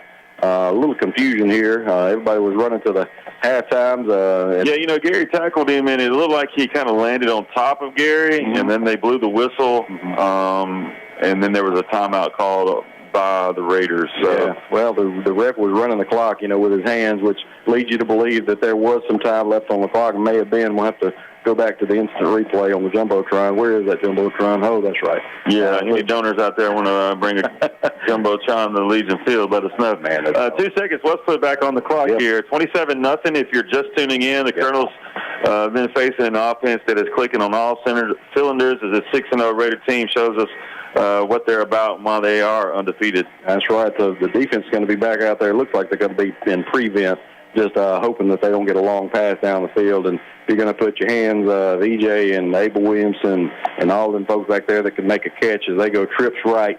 Again, in that shotgun formation, Jackson to his right, the running back going to stay in and block. Big hit on the quarterback, and he's just unable to connect with Logan Pratt down the field, so we're going to go to the half. Yeah, they took a shot, but Carson Miller came around there and took a shot on Hathcock and put him on the ground before he could get underneath that ball. So good defensive stand there by the Colonels, but still a long way to go in this game, down 27-0 as we enter the halftime festivities. Yeah, going into halftime festivities, we're going to have a few distinguished awards that are going to be awarded, and then we're going to turn it over to the Katie Arrington, who's going to be coming over your radio waves as you're going to listen to the halftime festivities, all the maids being announced and all that good stuff. And we're going to turn it over to her. When we come back from the break, we're going to talk a little football, and then we're going to take another break, and then there'll be the halftime festivity, and you'll be able to listen to who is going to be crowned. Don't go anywhere. Don't go anywhere. We're still here for some football and some crowning of some queens. So you're listening to IA Colonel Football on 96.9 Super Talk for the Delta. Playing defense doesn't have to be something you do with your bank. On the Community Bank team, our strategy is simple. We're here to cheer you on through every financial play call and every savings celebration. With over 100 years of knowledge and experience, our playbook knows when to run a blitz, call an audible, or throw a monetary Hail Mary. No matter what banking services you need, Community Bank is ready to coach you through it. Community Bank, committed to our community. Member FDIC. Born and raised in the Delta, we get it. We understand your connection to this land because ours is just as strong. It's not only been our home for 7 generations, but the home of those we care about. We value the natural resources of the Delta and the joy they bring to us. Our goal every day is to nurture and protect those as we continue to provide the best services possible to our customers. We are Gresham Petroleum Company, Indianola, Mississippi. Call 887-2160. And we're back here at Legion Field, the Rev and the Dean of Broadcasting here. 27-0 Kirk lead at halftime as we're awarding some distinguished awards here from the Booster Club. Looks like Miss Jill Riddell on there. Very honorable award there for her. Glad to see her down there getting that award. We're going to turn it over to Katie Arrington, who's going to give you the information on the homecoming maids. And after we go through that, we'll come back and we'll talk a little football and get ready for the second half as we go through here. You know, Guy, I mean, it started off good. We were able to drive and get some yardage there. It stalled on us, unfortunately. Kirk Academy took over. They started throwing a little bit and making some big plays. And defense, just those big plays were hurting us. And unfortunately, we were just unable to get it really going on offense. Got Hagen Sheedy down the field on the Kirk side of the ball, Kirk side of the 50, and we were just unable to capitalize. Going to have to regroup on defense, see what we can do here. Yeah, you know, there's, coming into this game, you knew it was going to be an uphill battle. I mean, this offense for the Raiders is, like we said, it's just, it's kind of at its peak. I mean, it's been building and building and building, and so you were going to have to play your A game tonight. And unfortunately, offensively, the Colonels have not been able to sustain those drives and keep that offense off the field. We've seen 5 drives for the Colonels, punt, 2 interceptions, which really turned into kind of being punts in a way because of the long passes. And then your last opportunity after you said Hagen Sheedy was able to get that return, that turnover on downs. And so it's just a real struggle because they're a sound defensive team as well because they can get pushed with the front four. The linebackers are aggressive and they're sound in the tackling that they have. So it really is a tall task here. The Colonels have had some good moments, but nothing sustainable. And that's kind of been what we've been seeing all year. They're able to have these moments where you're like, that's it. And it's kind of 1 step forward, 2 steps back. And so, unfortunately, haven't been able to break through on the scoreboard tonight and really have taken a beating from this offense that has pounded it on the left side. They've got behind number 72 and number 74 on the left side, and just with Gunnar Vance and Noah Jacobs back there, they've really just been able to push the ball down the field. And the Colonels have gotten some pressure on Hathcock, but Hathcock's a big guy. He can handle that pressure, and he can run the ball. He's made some really good throws tonight, and but the Colonels have gotten some blitzes back there to keep him off his his setting there in the backfield. So just like some depth, and a few key plays here, things might be different, but so goes the story of 2023 when we look at the full grand scope of things here for Colonel football. Yeah, if we could take anything away, it's that last defensive stand that the Colonels had. They were able to get those receivers covered and were able to keep them out of the end zone. So hopefully they can take that into halftime and build on that. Looks like our second distinguished award has been received, and here comes our third award. And after this, we're going to do the homecoming festivities. Yeah, one thing we'll say is, pretty good execution by the Colonels. There has been a lot of penalties on them. Yep. Just one or two minor penalties in the first half. So execution-wise, it's just continue to keep those sticks moving and matriculate down the field because, against these athletes and this defense that they're facing tonight, probably not going to have a lot of big play opportunities in the passing game or otherwise. Yeah, we'll see what the Colonels have after we come out from this half. Looks like got 15 minutes left in our halftime festivities. We're about to shoot it back to the station. They're going to take a 2-minute break, and once we come back, you're going to hear Katie Arrington, not the representative from South Carolina. It's going to be Katie Arrington, the Katie Arrington from Indianola Academy, and the friendly confines of Inverness, Mississippi, going to be calling the homecoming festivities out. We're going to take us a little bit of break, and you're listening to IA Colonel Football on 96.9 Super Talk, the Delta. Car buying is different now than ever before. But one thing that will never change is our commitment to excellent service at Canton Motors of Mississippi. As the largest family-owned dealer in Mississippi, we're proud to serve you for all your automotive needs. Whether you're buying a new Chevrolet Silverado or a certified pre-owned vehicle, we got your back. Come see us at Canton Chevrolet of Greenwood today. And remember, when the smoke clears, nobody beats a Canton deal. Nobody.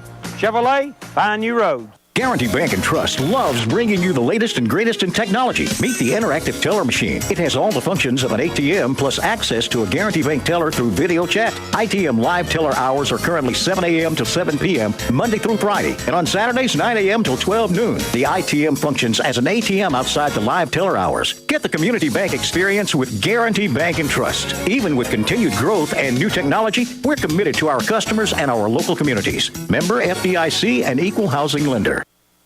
Delta South Motors of Indianola. Located at 400 Highway 82, Delta South is your new home for quality pre-owned cars, trucks, and SUVs.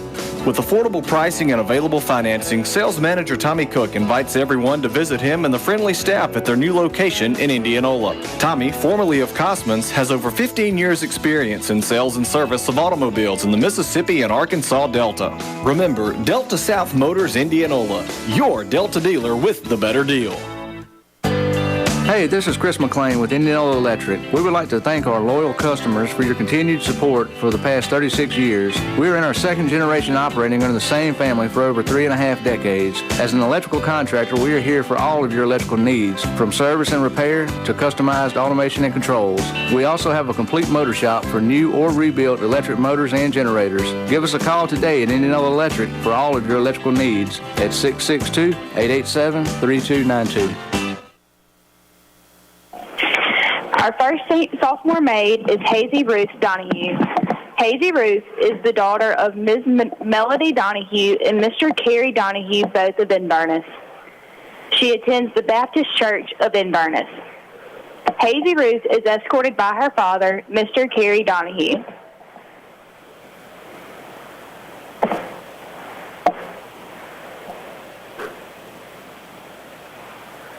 Sophomore maid, Hazy Ruth Donahue, Mr. Kerry Donahue.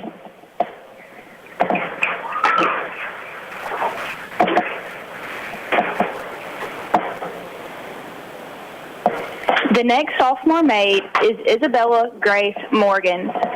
Bella is the daughter of Reverend and Ms. Matthew Morgan of Indianola. She attends the Grace Community Baptist Church of Indianola. She is escorted by her father, Reverend Matthew Morgan.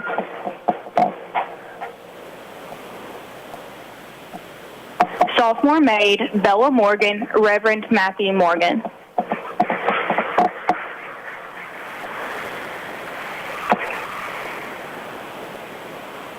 The last sophomore maid is Amy Van.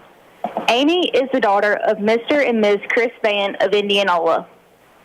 She attends the Sacred Hearts Church of Memphis, Tennessee. Amy is escorted by her father, Mr. Chris Van.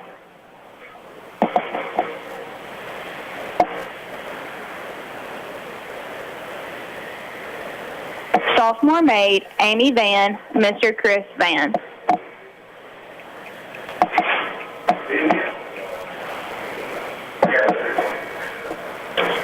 Our first junior maid is Lillian Aletta Dawson. Lily is the daughter of Mr. and Ms. Philip Dawson of Indianola. She attends First Methodist Church of Indianola. Lily is escorted by her father, Mr. Philip Dawson.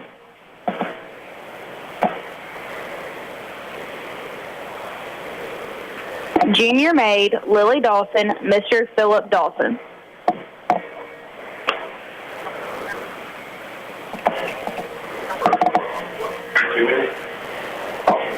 The next junior maid is Jordan Lane Farrell. Jordan is the daughter of Ms. Melissa Baker of Indianola and Mr. Ryan Farrell of Belzona. She attends the First Methodist Church of Indianola. Jordan is escorted by her father, Mr. Ryan Farrell.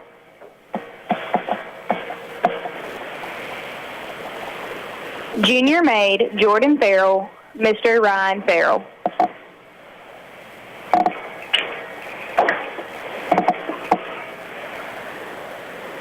The last junior maid is Mary Margaret Jenkins. Maggie is the daughter of Mr. and Ms. Jackie Jenkins of Inverness. She attends the First Methodist Church of Indianola. Maggie is escorted by her father, Mr. Jackie Jenkins.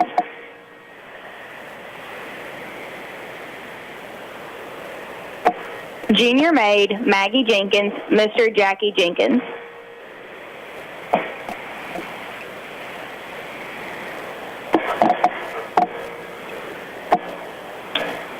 Our first senior maid is Chastity Kalia Brown. Chastity is the daughter of Mr. and Ms. Chevelle Brown Sr. of Indianola. She attends the Way Church of Greenville, Mississippi. She plans to attend Alcorn State University next fall and major in nursing. Chastity is escorted by her father, Mr. Chevelle Brown Sr. Senior maid, Chastity Brown, Mr. Chevelle Brown Sr.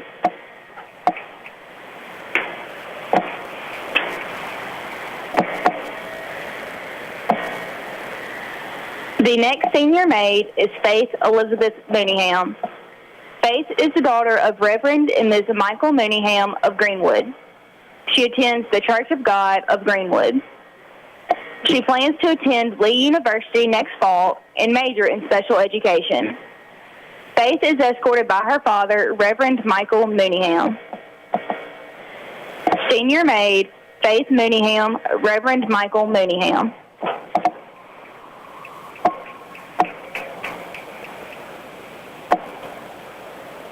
The next senior maid is Caitlin Elise Smith. Caitlin is the daughter of Mr. and Ms. Craig Smith of Moorhead. She attends the First Baptist Church of Indianola. She is undecided on what university she plans to attend next fall, but plans on majoring in pre-pharmacy. Caitlin is escorted by her father, Mr. Craig Smith. Senior maid, Caitlin Smith, Mr. Craig Smith.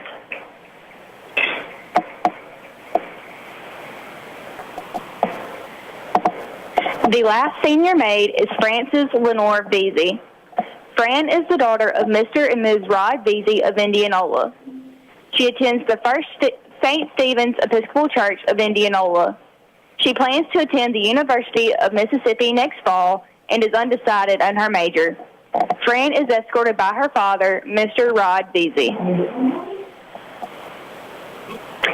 Senior maid, Fran Veazey, Mr. Rod Veazey.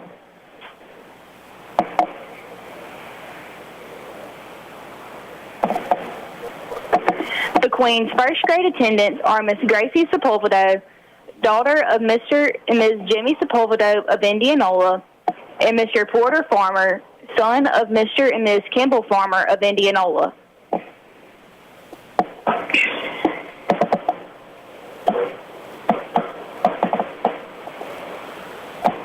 Miss Gracie Sepulvedo, Mr. Porter Farmer.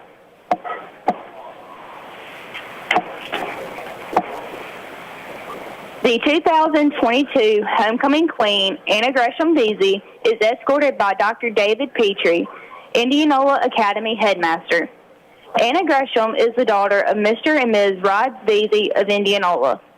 Anna Gresham is currently a member of the freshman class at the University of Mississippi.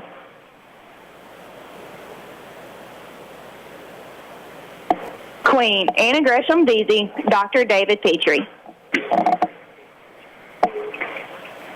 Traditionally, the Queen's first grade attendants are children or grandchildren of Indianola Academy's faculty or board. Porter will present the Queen a charm from the Student Council, and Gracie will present the new Queen roses donated from pedal pushers. The crown presented to the 2023 Queen is given by the Ron Slater family. It is hers to keep. Indianola Academy Student Council wishes to thank the Ron Slater family for this generous contribution to the 2023 Indianola Academy Homecoming. Now, it gives me great pleasure to announce the 2023 Indianola Academy Homecoming Queen is Chastity Brown.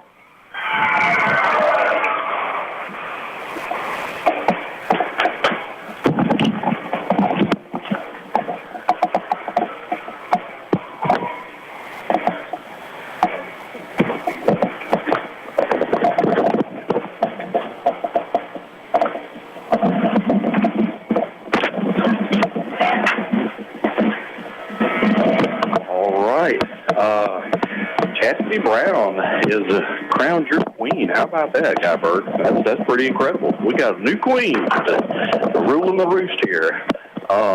Exciting stuff. Thank you, Katie, for that. We're going to get our headsets back in line for ourselves, and so we're going to take a quick break while we get realigned. You're listening to IE Colonel Football on 96.9 Super Talk for the Delta.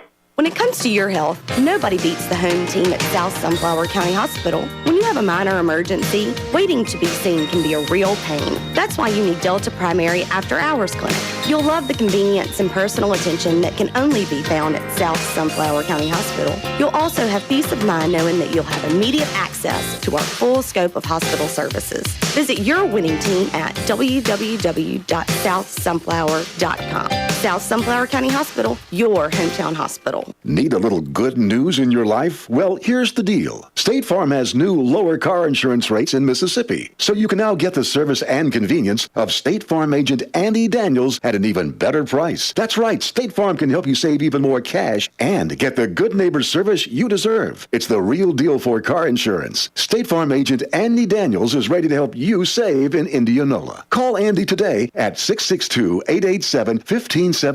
Like a good neighbor, State Farm is there. And we're back here at Legion Field. Homecoming festivities wrapping up as the fireworks are shooting to our left over here. A beautiful night for fireworks, a clear night.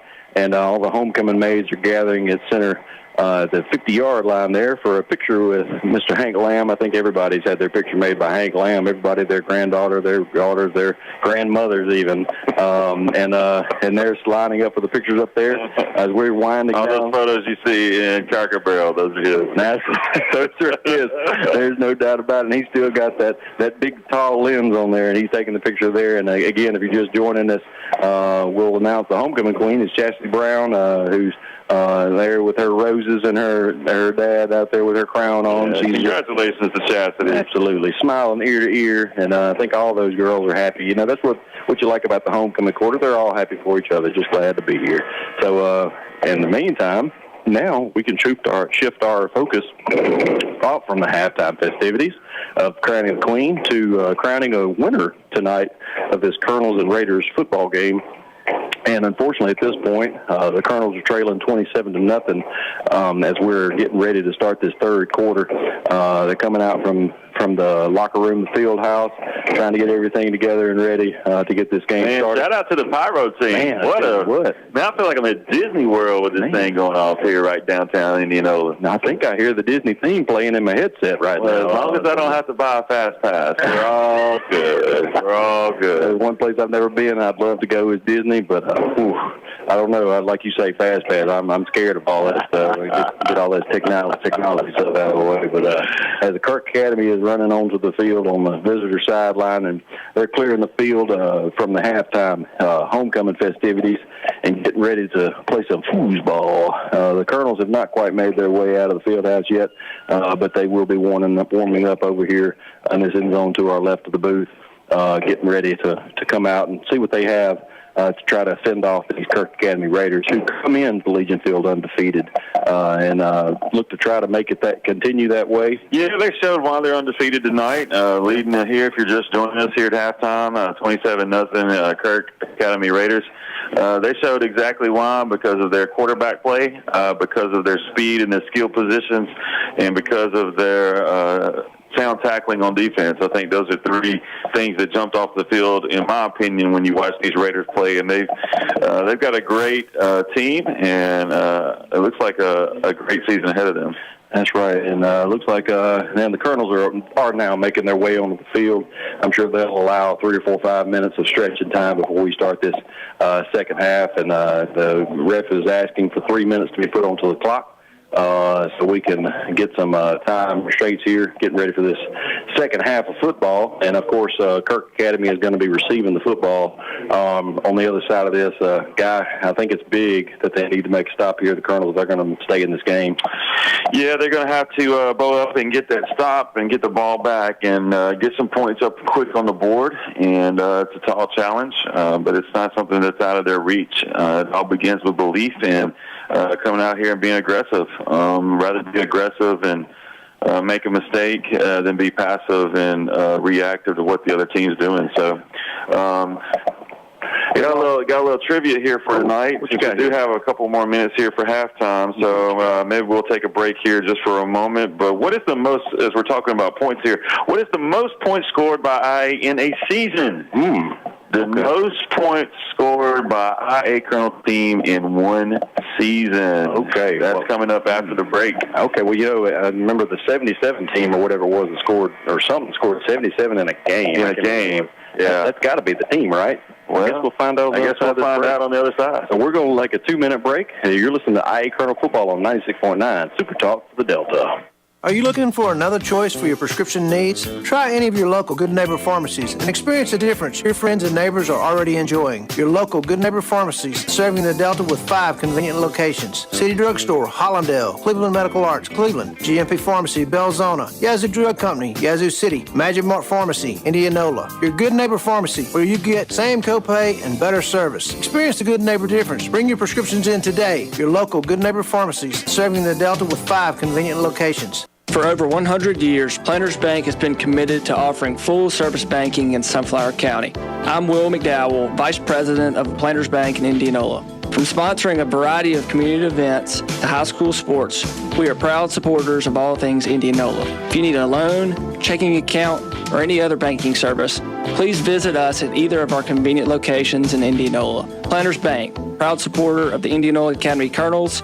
Planters Bank, member FDIC, equal housing lender.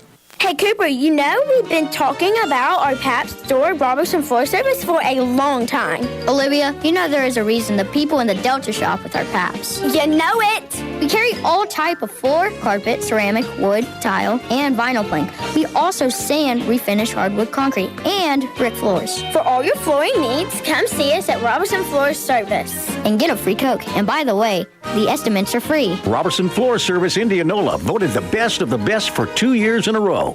Hi, I'm Bailey at Bill's Body Shop in Ruleville, and we want to fix your car. We're a family-owned business that has long served the Delta with quality vehicle repairs. My grandfather started this business in 1972 with quality being his top priority. My dad has followed his lead for more than 20 years, proving to be committed to superior work. As a third generation, we are continuing the tradition of exceptional bodywork and excellent customer service. Give us a call today at 662-756-2745. You won't be disappointed. And we're back here at Legion Field in Indianola, Mississippi, as we're about to start the third quarter here as your Indianola Academy Colonels are trailing the Kirk Academy Raiders 27-0. We're getting ready to start this third quarter. The Colonels are going to be kicking off to the Kirk Academy Raiders. And Guy Burke, you asked this question on the other side, and whatever team that was that scored 77 in the game, that's going to be my guess for the year that had the most points. That would be a wrong guess, Gary. Oh. Gina Broadcasting can't see into the past, however. Yes. So what is the most points scored by an IA team in a season? 527 by the 2015 IA Colonels. 527. Okay, so that's, if you play 10 games, that's 52 points, and they didn't get to 77? They didn't get to 77. That's incredible. I guess they took their foot off the gas, I guess. Wow. Well, probably didn't have a running clock in the 70s. That's right. So we're about to get this third quarter started, and Kirk Academy, this is going to be their first kickoff return. And we have Tyler Wilson back deep. Number 1, Noah Jackson back with him as well, as Sheedy's going to kick it off up into the night sky. And we feel about Jackson, but it's going to be bobbled, and he's going to pick it up about the 22-yard line. He's going to go around the right-hand side. He's looking for an alley. He finds one up to about the 34-yard line. It looks like that's where the Kirk Academy Raiders are going to start as we start off this third quarter. Yeah, he's fast, man. He's quick. He made a few misses, but That's just got hit with the football. The ref ain't throwing at the referee because he got smacked upside the head. We should get 20 points. Yeah, Hagen Sheedy made his way back around and got the tackle, as we say every week. I think if Hagen kicks it, he knows where it's going, so he's going to be down there ready to tackle. I'll tell you what, I wouldn't be surprised if Hagen kicked it. And that's when you know you got a football player, not just a kicker. He might kick it and catch it one of these days. We'll see. I think can you advance it when you kick it? We'll see. Oh, that's worth a shot. Hey, when you're down 27-0, check the rule book. Yeah. Right. All right, so Kirk Academy's going to come out in the shotgun formation, and it's going to be Gunnar Vance running back to the right of halfback. He's going to fake the handoff. He's going to follow Vance up the middle. He's going to get up to about the 37-yard line, a gain of about 3. He's going to set up a 2nd and 7 as we go under 11.5 to play. Yeah, Lawson Gary and Slayton Helms in on that tackle. It was just a dive up the middle. Looks like they're already going to just kind of control the clock here, it looks like, coming out here in the second half. I would venture to say you're going to see a lot of those quarterback sneaks along with running to the left side as they have in the first half. Yeah, they're just going to kind of control this clock. When you're up to 3 scores and you got an offense like this, you kind of hope to try to wean that clock off as go 2 receivers left, 1 receiver right, 1 receiver in the backfield. And again, it's that shallow cross route, post route up the middle, number 12, Blake Maddox, big Blake Maddox gets that 20-yard gain up to about the 38-yard line of the Colonels. Yeah, he was all by himself, and the Colonels are real lucky that a few of our DBs are able to catch up with him and bring him down as they get into Colonel territory real quick here with 2 plays here in the second half as we just get underway. 10:57 left to go, 27-0. The Raiders. Yeah, they just got those tall receivers across the middle, and 12 looks like he's at the tight end position. He just kind of streaked across the middle, ran out to the post route, and he was there. And that's going to hand off to number 7. Again, that's Gunnar Vance. Is he going to pick his way around the left-hand side, cut it back to the middle? He's going to be up into the air and slam down. Who was that? That was Gage Berry. Gage Berry knocked him down. Berry bringing the heat. Bryson Stevens had him around the ankle and was trying to bring him down. Yeah. He steps out of that, and then that's when Gage Berry lifts him up and puts him down. Steel Cage Gage. 1 yard short. Number 26. Yeah, 1 yard short of that first down. Yeah, second down and 1 here as the clock ticks and as they move, getting closer to the red zone here as the Raiders come back to the line. 2 receivers left, 1 receiver right. Again, that's half-cock calling the shotgun formation. Going to hand off, fake the handoff to his running back, cut right up the middle. He's going to get that first down and pushing as hard as he can. Going to get down to about the 17-yard line. Kirk Academy's driving again. Yeah, he just fakes the handoff and shoots right up the middle. The offensive line was able to reset the line of scrimmage there and push the Colonels back. And so have officially moved into the red zone here as the clock ticks under 10 minutes to go.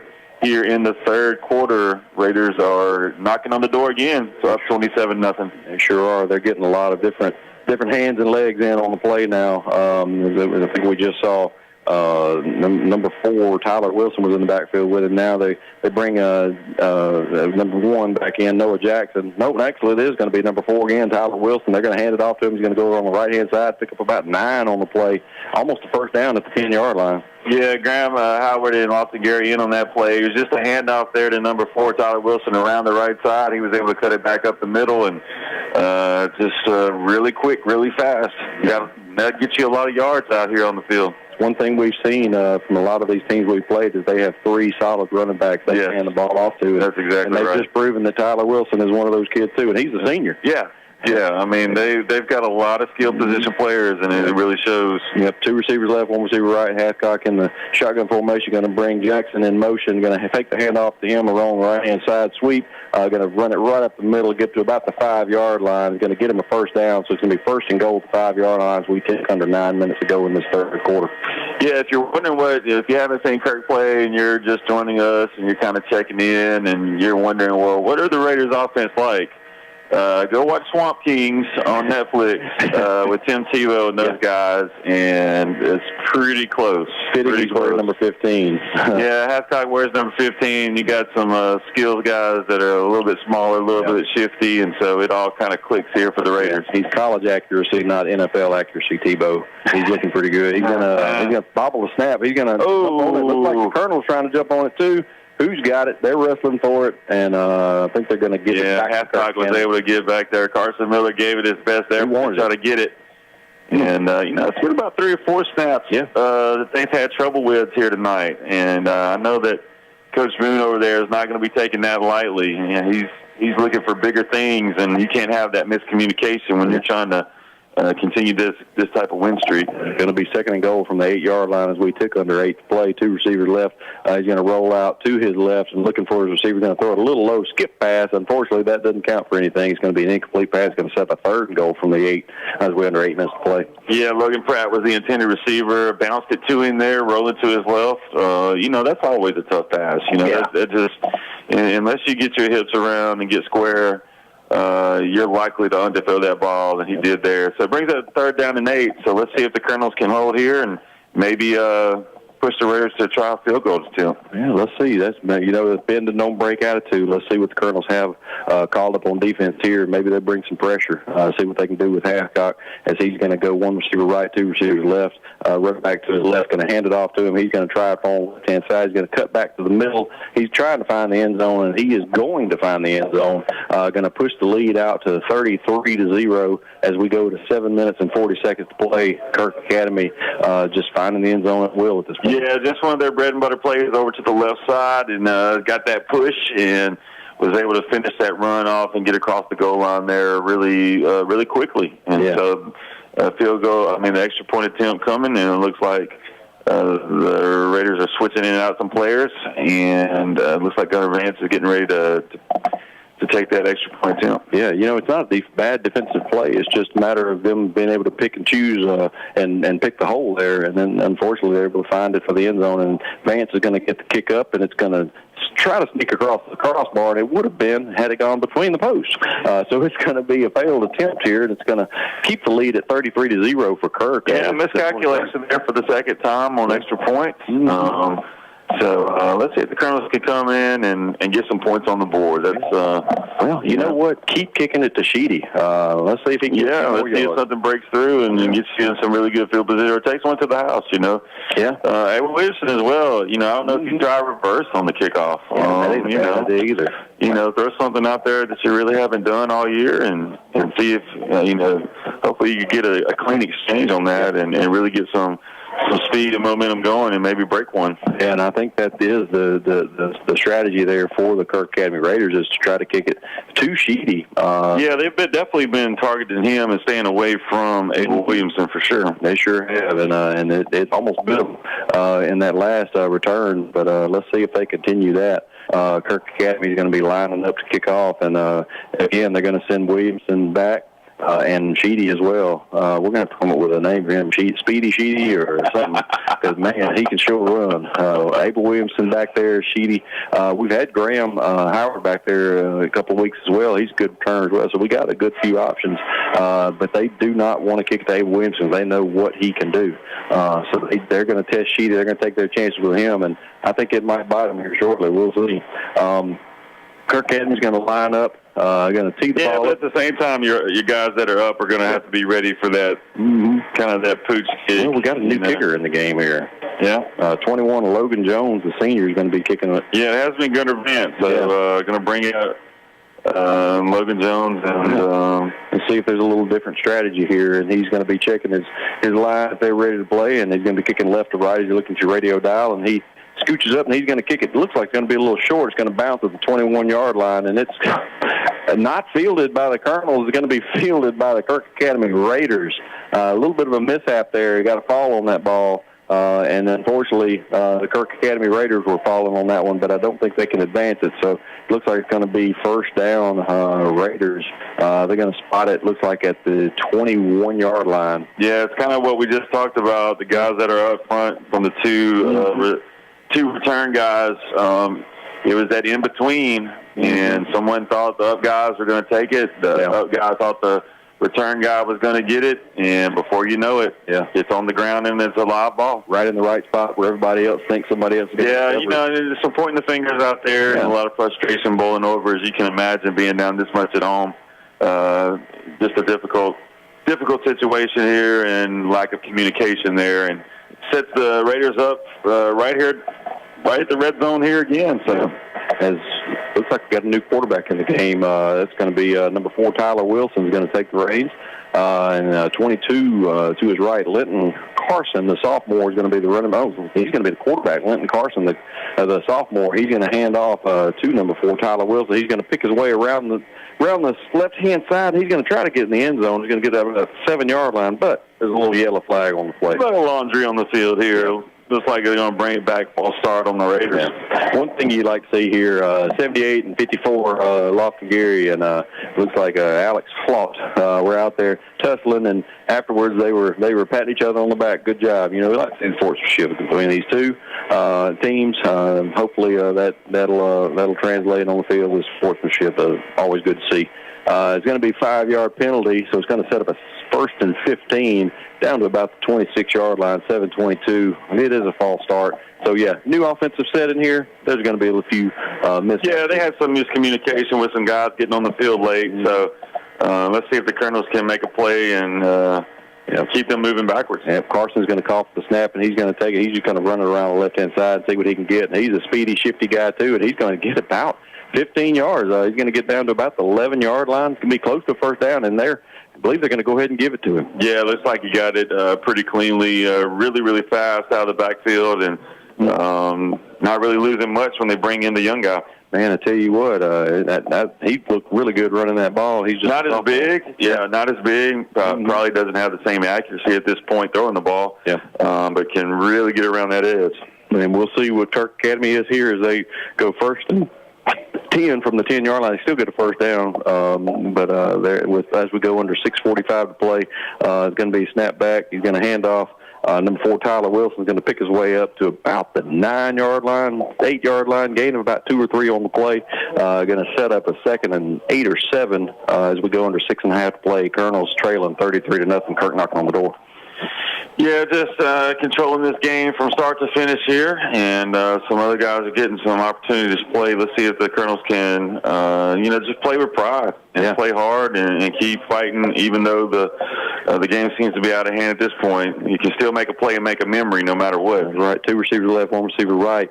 The new quarterback, Linton Carson's calling for the ball, and he's going to take it himself and go along the right-hand side, see what he can get, and he gets up to about the 6-yard line, still going to be short of that first down, so it's going to set up about a 2nd and 5 from the 6-yard line. Yeah, Christopher Chow in on that play, along with Lofton Gary and Walker Perkins. Seniors really continue to play out this game and corralling that run game of the Raiders as the clock ticks away. We're at 5:42 left to go in this third quarter, and the Colonels are still not on the scoreboard, down 33-0 with a timeout on the field. Have a water break. The Kirk Academy is driving in the 6-yard line with 5.5 to go. Colonels trailing 33-0. We're going to take a break. You're listening to IA Colonel Football on 96.9 Super Talk for the Delta. Credit card fraud can be a nightmare. While you may not be held liable, especially for larger charges, that doesn't mean that being a victim of credit fraud is a walk in the park. But don't worry, Guarantee Bank has got your back. Our fraud team monitors your card 24/7. If our team suspects a suspicious transaction on any of your GBT debit or credit cards, we'll notify you by text, phone call, or email. Contact your local branch to update your information. Guarantee Bank and Trust, member FDIC. Hi, folks. Brady Smith with Sunflower Lumber and Home Center here to tell you about our company. Since the 1940s, Sunflower Lumber has been in the same location with the same mission we have today. That's customer service and satisfaction to the fullest. Our dedicated, knowledgeable staff is here to work for you, whether adding on to the hunting camp, updating your kitchen or bath, spring cleaning around your property, or replacing your roof. We're your first stop for all your project needs. Stop by today at 204 Highway 82 in Indianola or give us a call at 662-887-1511 and see what shopping local can do for you. That's Sunflower Lumber and Home Center. And go Colonels. And we're back here at Legion Field as the Kirk Academy Raiders are trying to knock on the door again. And it's number 4, Tyler Wilson's going to take it up the middle, and he's going to score, going to put the lead out to 39-0 as the clock is going to continue to run here as we go under 5 minutes to go here. They're trying to tack on that extra point. Kirk Academy just decided to run up the middle and cut back and forth and found the end zone and up 39-0. Yeah, it's a cliche. It's said over and over again, but the reality is speed kills, and there's a lot of speed there for Kirk Academy, and that was another example of that. As number 4, Tyler Wilson was able to quickly move up the middle and break through across the goal line. Weston Farmer limping off the field with a little ankle injury. Maybe I'll give him a break for the rest of the game. As we go into 5 minutes to play, they're going to attempt the extra point here, and it's going to be off the crossbar or off the field goal post and in. It's just been that kind of night for Kirk's offense, hasn't it? As we go 40 to that nothing. kind of night for Kirk. Is that kind of season for IA. 40-0 as we go in 4.5 to play. And it's going to be a running clock at this point unless the Colonels can get it back under 35. It's just a point of pride at this point. Just try to see what you can get out of it.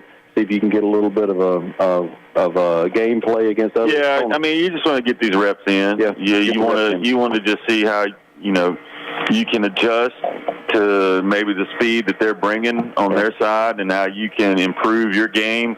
How you can make a play, a catch, or batting down a ball, or getting in the backfield, getting off a block. You got to find those little nuggets of success in the midst of this type of environment and this type of this hill to climb. So we'll see who wants to play and who doesn't. Right, we're going to have Sheedy again, and Sheedy and Williamson back again to receive the kick, and I think we're going to probably get a little shallower here, as we know this other kicker is not quite as able to kick it as deep as the prior kicker. I think it was Gunnar Vance kicking last. We'll see. Yeah, but I think the returns guys got to, be mindful that they're the return guys. They got to come up and get the ball no matter what. Unless it's really in front of the up back. So, got to have better communication in special teams. Yeah, let's see what they have here. Let's see what the Colonels make sure they get their formations right and everybody can communicate as to who gets on the ball. As we see Kirk Academy is going to approach the kick, and it's going to be up in the air. It's going to be, again, Sheedy, who's just got about every kickoff return tonight, and he's going to work his way up to about the 35, 36-yard line. He got hit about 34, but he drug a few. It took 4 Raiders to bring him down. So another good run by Sheedy. He's shown his worth there at special teams tonight. Yeah. And has been able to hold on to the ball, which is key. We've had some turnovers on special teams throughout the year. So I haven't seen that happen tonight. So let's see if the Colonels can get some momentum offensively, move this to chains, and just see what happens, and just take one play at a time, try to break through and get on the board. Yeah, saw Weston Farmer limping off. He's back on the field. Can't keep a good man down. Told him he might need to rest. He told me to shut up. He got on the field. You can't keep that boy from playing. Yeah, but that's indicative of this team, I mean, it'd be real easy to take the rest of the game off. Yeah. But no, I want to be back out there. I want to be playing. I only got a few games left. Man. And we're going to fight, and that's good. That's a great example to set, and that's a great example for a lot of the younger guys to see. Looks like Kirk Academy is going to take time out, try to set their defense. We'll take it with them as we go to a 1-minute break. You're listening to IA Colonel Football on 96.9 Super Talk for the Delta. Playing defense doesn't have to be something you do with your bank. On the Community Bank team, our strategy is simple. We're here to cheer you on through every financial play call and every savings celebration. With over 100 years of knowledge and experience, our playbook knows when to run a blitz, call an audible, or throw a monetary Hail Mary. No matter what banking services you need, Community Bank is ready to coach you through it. Community Bank, committed to our community. Member FDIC. Born and raised in the Delta, we get it. We understand your connection to this land because ours is just as strong. It's not only been our home for 7 generations, but the home of those we care about. We value the natural resources of the Delta and the joy they bring to us. Our goal every day is to nurture and protect those as we continue to provide the best services possible to our customers. That's Gresham Petroleum Company in Indianola and Shaw, and Gresham McPherson Oil Company in Greenwood and Belzona.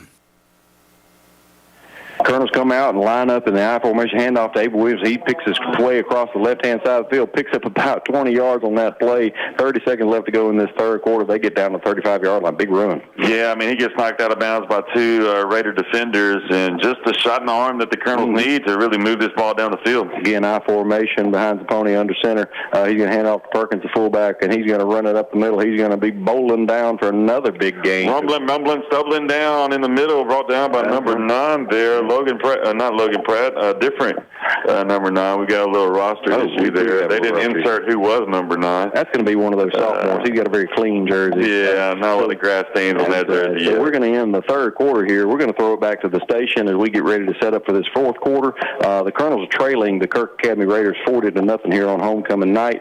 We're going to begin the fourth quarter when we come back. You're listening to IA Colonel Football on 96.9 Super Talk for the Delta. Car buying is different now than ever before. But one thing that will never change is our commitment to excellent service at Canton Motors of Mississippi. As the largest family-owned dealer in Mississippi, we're proud to serve you for all your automotive needs. Whether you're buying a new Chevrolet Silverado or a certified pre-owned vehicle, we got your back. Come see us at Canton Chevrolet of Greenwood today. And remember, when the smoke clears, nobody beats a Canton deal. Nobody. Chevrolet, find new roads. Hey, this is Chris McLean with Indianola Electric. We would like to thank our loyal customers for your continued support for the past 36 years. We are in our second generation operating under the same family for over 3.5 decades. As an electrical contractor, we are here for all of your electrical needs, from service and repair to customized automation and controls. We also have a complete motor shop for new or rebuilt electric motors and generators. Give us a call today at Indianola Electric for all of your electrical needs at 662-887-3292.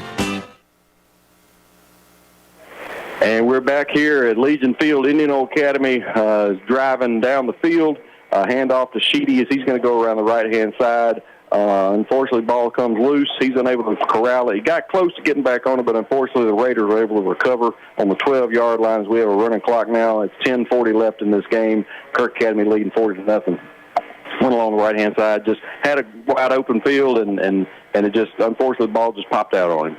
Yeah, number 11 was in on that play, was able to recover the ball here. So Colonel defense back out on the field to finish out this game as we do have a running clock here.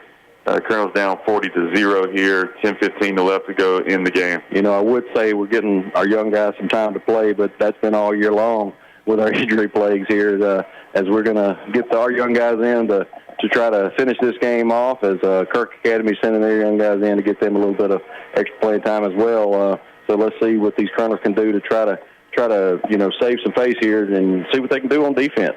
Kirk Academy's going to line up again with that backup quarterback. It's going to be Linton Carson in the backfield. He's calling for the ball. He's going to hand off to his running back. That's 32, also not on our roster. And he's going to go around the right-hand side. He's going to be met by William. Let's see, who was that? That was William. William Bear got in the way. Then Evan Burke was able to make the tackle and get him out of bounds there. Number 32 is a bit of a bowling ball coming at you. Sure was. So really tough play there. Evan Burton got him with the club and knocked him out of bounds. Got to about the 36-yard line. You remember those clubs you used to, put on your steering wheel? Yep. Keeping people. The club. How many of those did they sell, man? I know, right? No, man. Keep your car safe. That's right. Car's not going anywhere with the club. That's no doubt.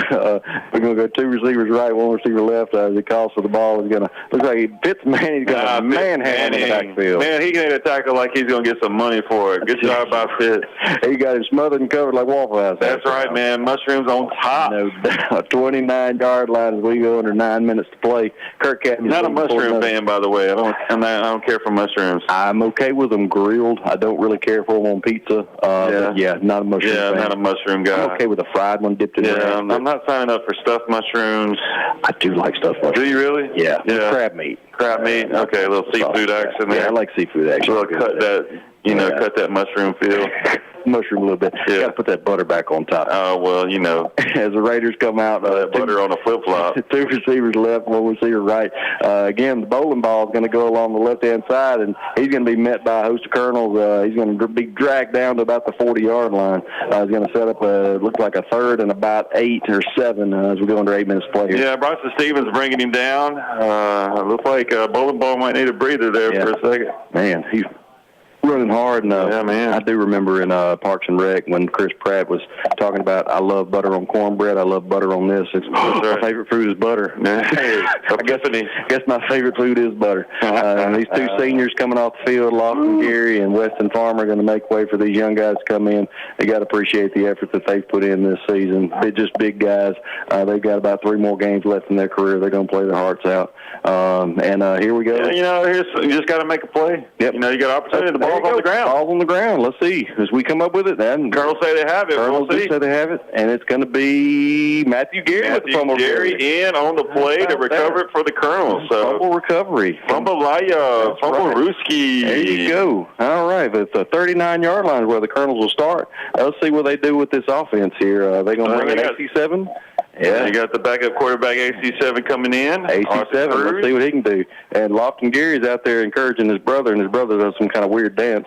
He often does. Love that brotherly love out there. Let's see what AC7 has up his sleeve. He's got Tucker Pano out there to the far side. Abel Williamson behind him. Evan Burke to the right, and they look like they shouldn't have. They are going to call a false start. Look like the call was a little different on the line. Somebody thought it was on 1, everybody else thought it was on 2, and unfortunately, this is kind of showing you what our what the addition of Abel Williamson is going to show you what our offense may look like next year. Evan Burke out there wide, going to be wide receiver 1. Yeah, see what he can do with the club. Hopefully, he'll want the club next year. Yeah, hopefully we won't have the club any longer here. Take that club off. Yeah, we're still going to have to have it the rest of the season. See what he's got. Tucker Pannell, as he's often called at other places, but Tucker Panel off the left-hand side.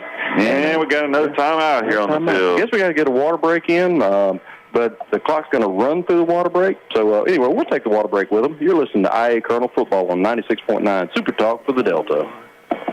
What are these refs doing, man? Oh, hello? 2 minutes left. Hello?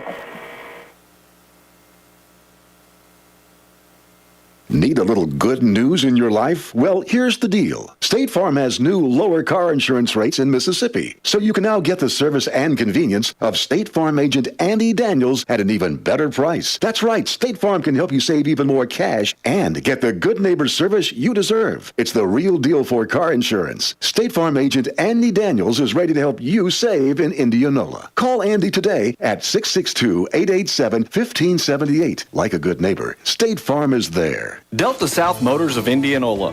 Located at 400 Highway 82, Delta South is your new home for quality pre-owned cars, trucks, and SUVs. With affordable pricing and available financing, sales manager Tommy Cook invites everyone to visit him and the friendly staff at their new location in Indianola. Tommy, formerly of Cosman's, has over 15 years experience in sales and service of automobiles in the Mississippi and Arkansas Delta. Remember, Delta South Motors Indianola, your Delta dealer with the better deal. And we're back here at Legion Field. A. Williamson runs around the right-hand side, gets a couple yards, and then Hagan Sheedy runs along the left-hand side and picks up the first down. So the Colonels are moving the ball now. They get down to the 18-yard line. Yeah, they broke it into the red zone. Yeah. Let's see if they can get a little mustard in on this. Yeah, I'd like to see this. Break through and score in this game and maybe get some points on the board, get a little bit of momentum going into next week. Get a little Uncle Mo. That's right. Arthur Cruz goes under center, 2 receivers left, and the others offset high in the backfield. Handing off to the senior Walker Perkins as he's going to push upfield for about a 5-yard gain. Going to get about to the 12-yard line as we go under 4 minutes to play. And you got an Uncle Mo? Uncle Mo. You got an Uncle Mo? I don't. I've never had one. I don't have an Uncle Mo either. I've got an Uncle Neil. Yeah. Let's see, who else? Yeah. Everybody's got a crazy uncle, so. Oh, yeah. Definitely Uncle. We need a crazy play right here. That's right. All right, so we're going to go, again, AC7 under center. He's going to hand off to Sheedy, and he's going to stumble his way down to the wind zone. No, they're going to mark him short. I thought he fell in. He fell in. He was on top of the player, but they said he was stopped. His momentum was stopped. Evan Burke out there on the block had his wide receiver position. Yeah. So, hey, do we go tush push here? Absolutely. I think you do. For the Philadelphia Eagles tush push? I think you do. Or as they're calling it now, the brotherly shove. The brotherly shove. That's incredible. I love that. As we go to 3 minutes to play, going to send Panel out to the left. Need a good snap. Burke out to the right. The I formation. Sheedy behind Walker Perkins. They're going to hand it to the senior, and Perk's going to get in and put the Colonels on the board. As we go into 3 minutes to go, it's going to be 40-6. Raiders leading your Colonels, but good to see the Colonels get on the board here on homecoming night. Yeah, no doubt about it. Small wins are still wins, and you break through and get a score on the board. You don't have a shutout here on homecoming night. That's right. And let's see, Sheedy, he was a big part of that drive. He's going to try to get the extra point here. And see what he can do here to get that soccer motion, see if he can get it through the goalpost here as we're going to go under 2 minutes to play here. Snap's coming back. The hold is down. The kick is up. And it's going to be off to the left a bit. Had plenty of distance on it. You got to like the distance. But unfortunately, timing was messed up a little bit there. The snap was off to the left, and Walker Perkins made a great job. Yeah. Did a great job by catching that snap and getting it set for a moment there, but still hooked it.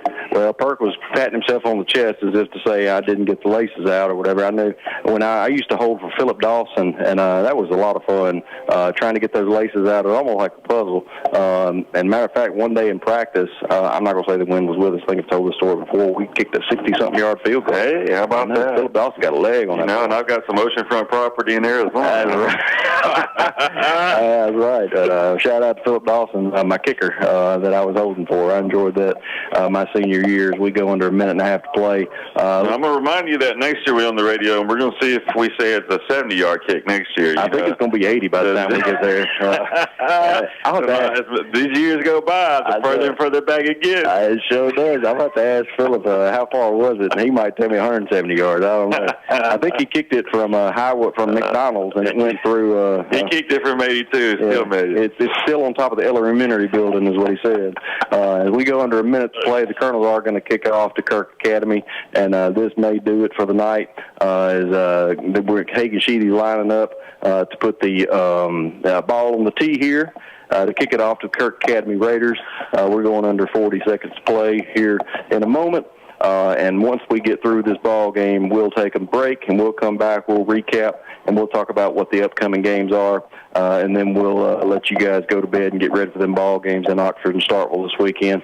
As Sheedy approaches the kick, and he's going to kick a knuckleball, and it's going to be fielded about the 20-yard line by the quarterback, the sophomore quarterback, and he's going to go up the field, and Sheedy's in on the tackle. He at least made a hit on him, and he got him down about the 41-yard line, and that's probably going to do it for the game. I think Kirk Academy is going to take it to the house. And Arthur Cruz and Carson Miller were in on that tackle, and that should wrap it up here at Legion Field. That's right. So the Kirk Academy Raiders going to come in as full homecoming for the Indianola Academy Colonels, unfortunately, but you still got to love the fight in these guys. We'll come back, and we'll talk a little bit of football, and we'll talk about what's upcoming for the Colonels next week. We'll take a 2-minute break as we wrap this up here at Legion Field in Indianola, Mississippi. Kirk Academy comes away with a win, 40.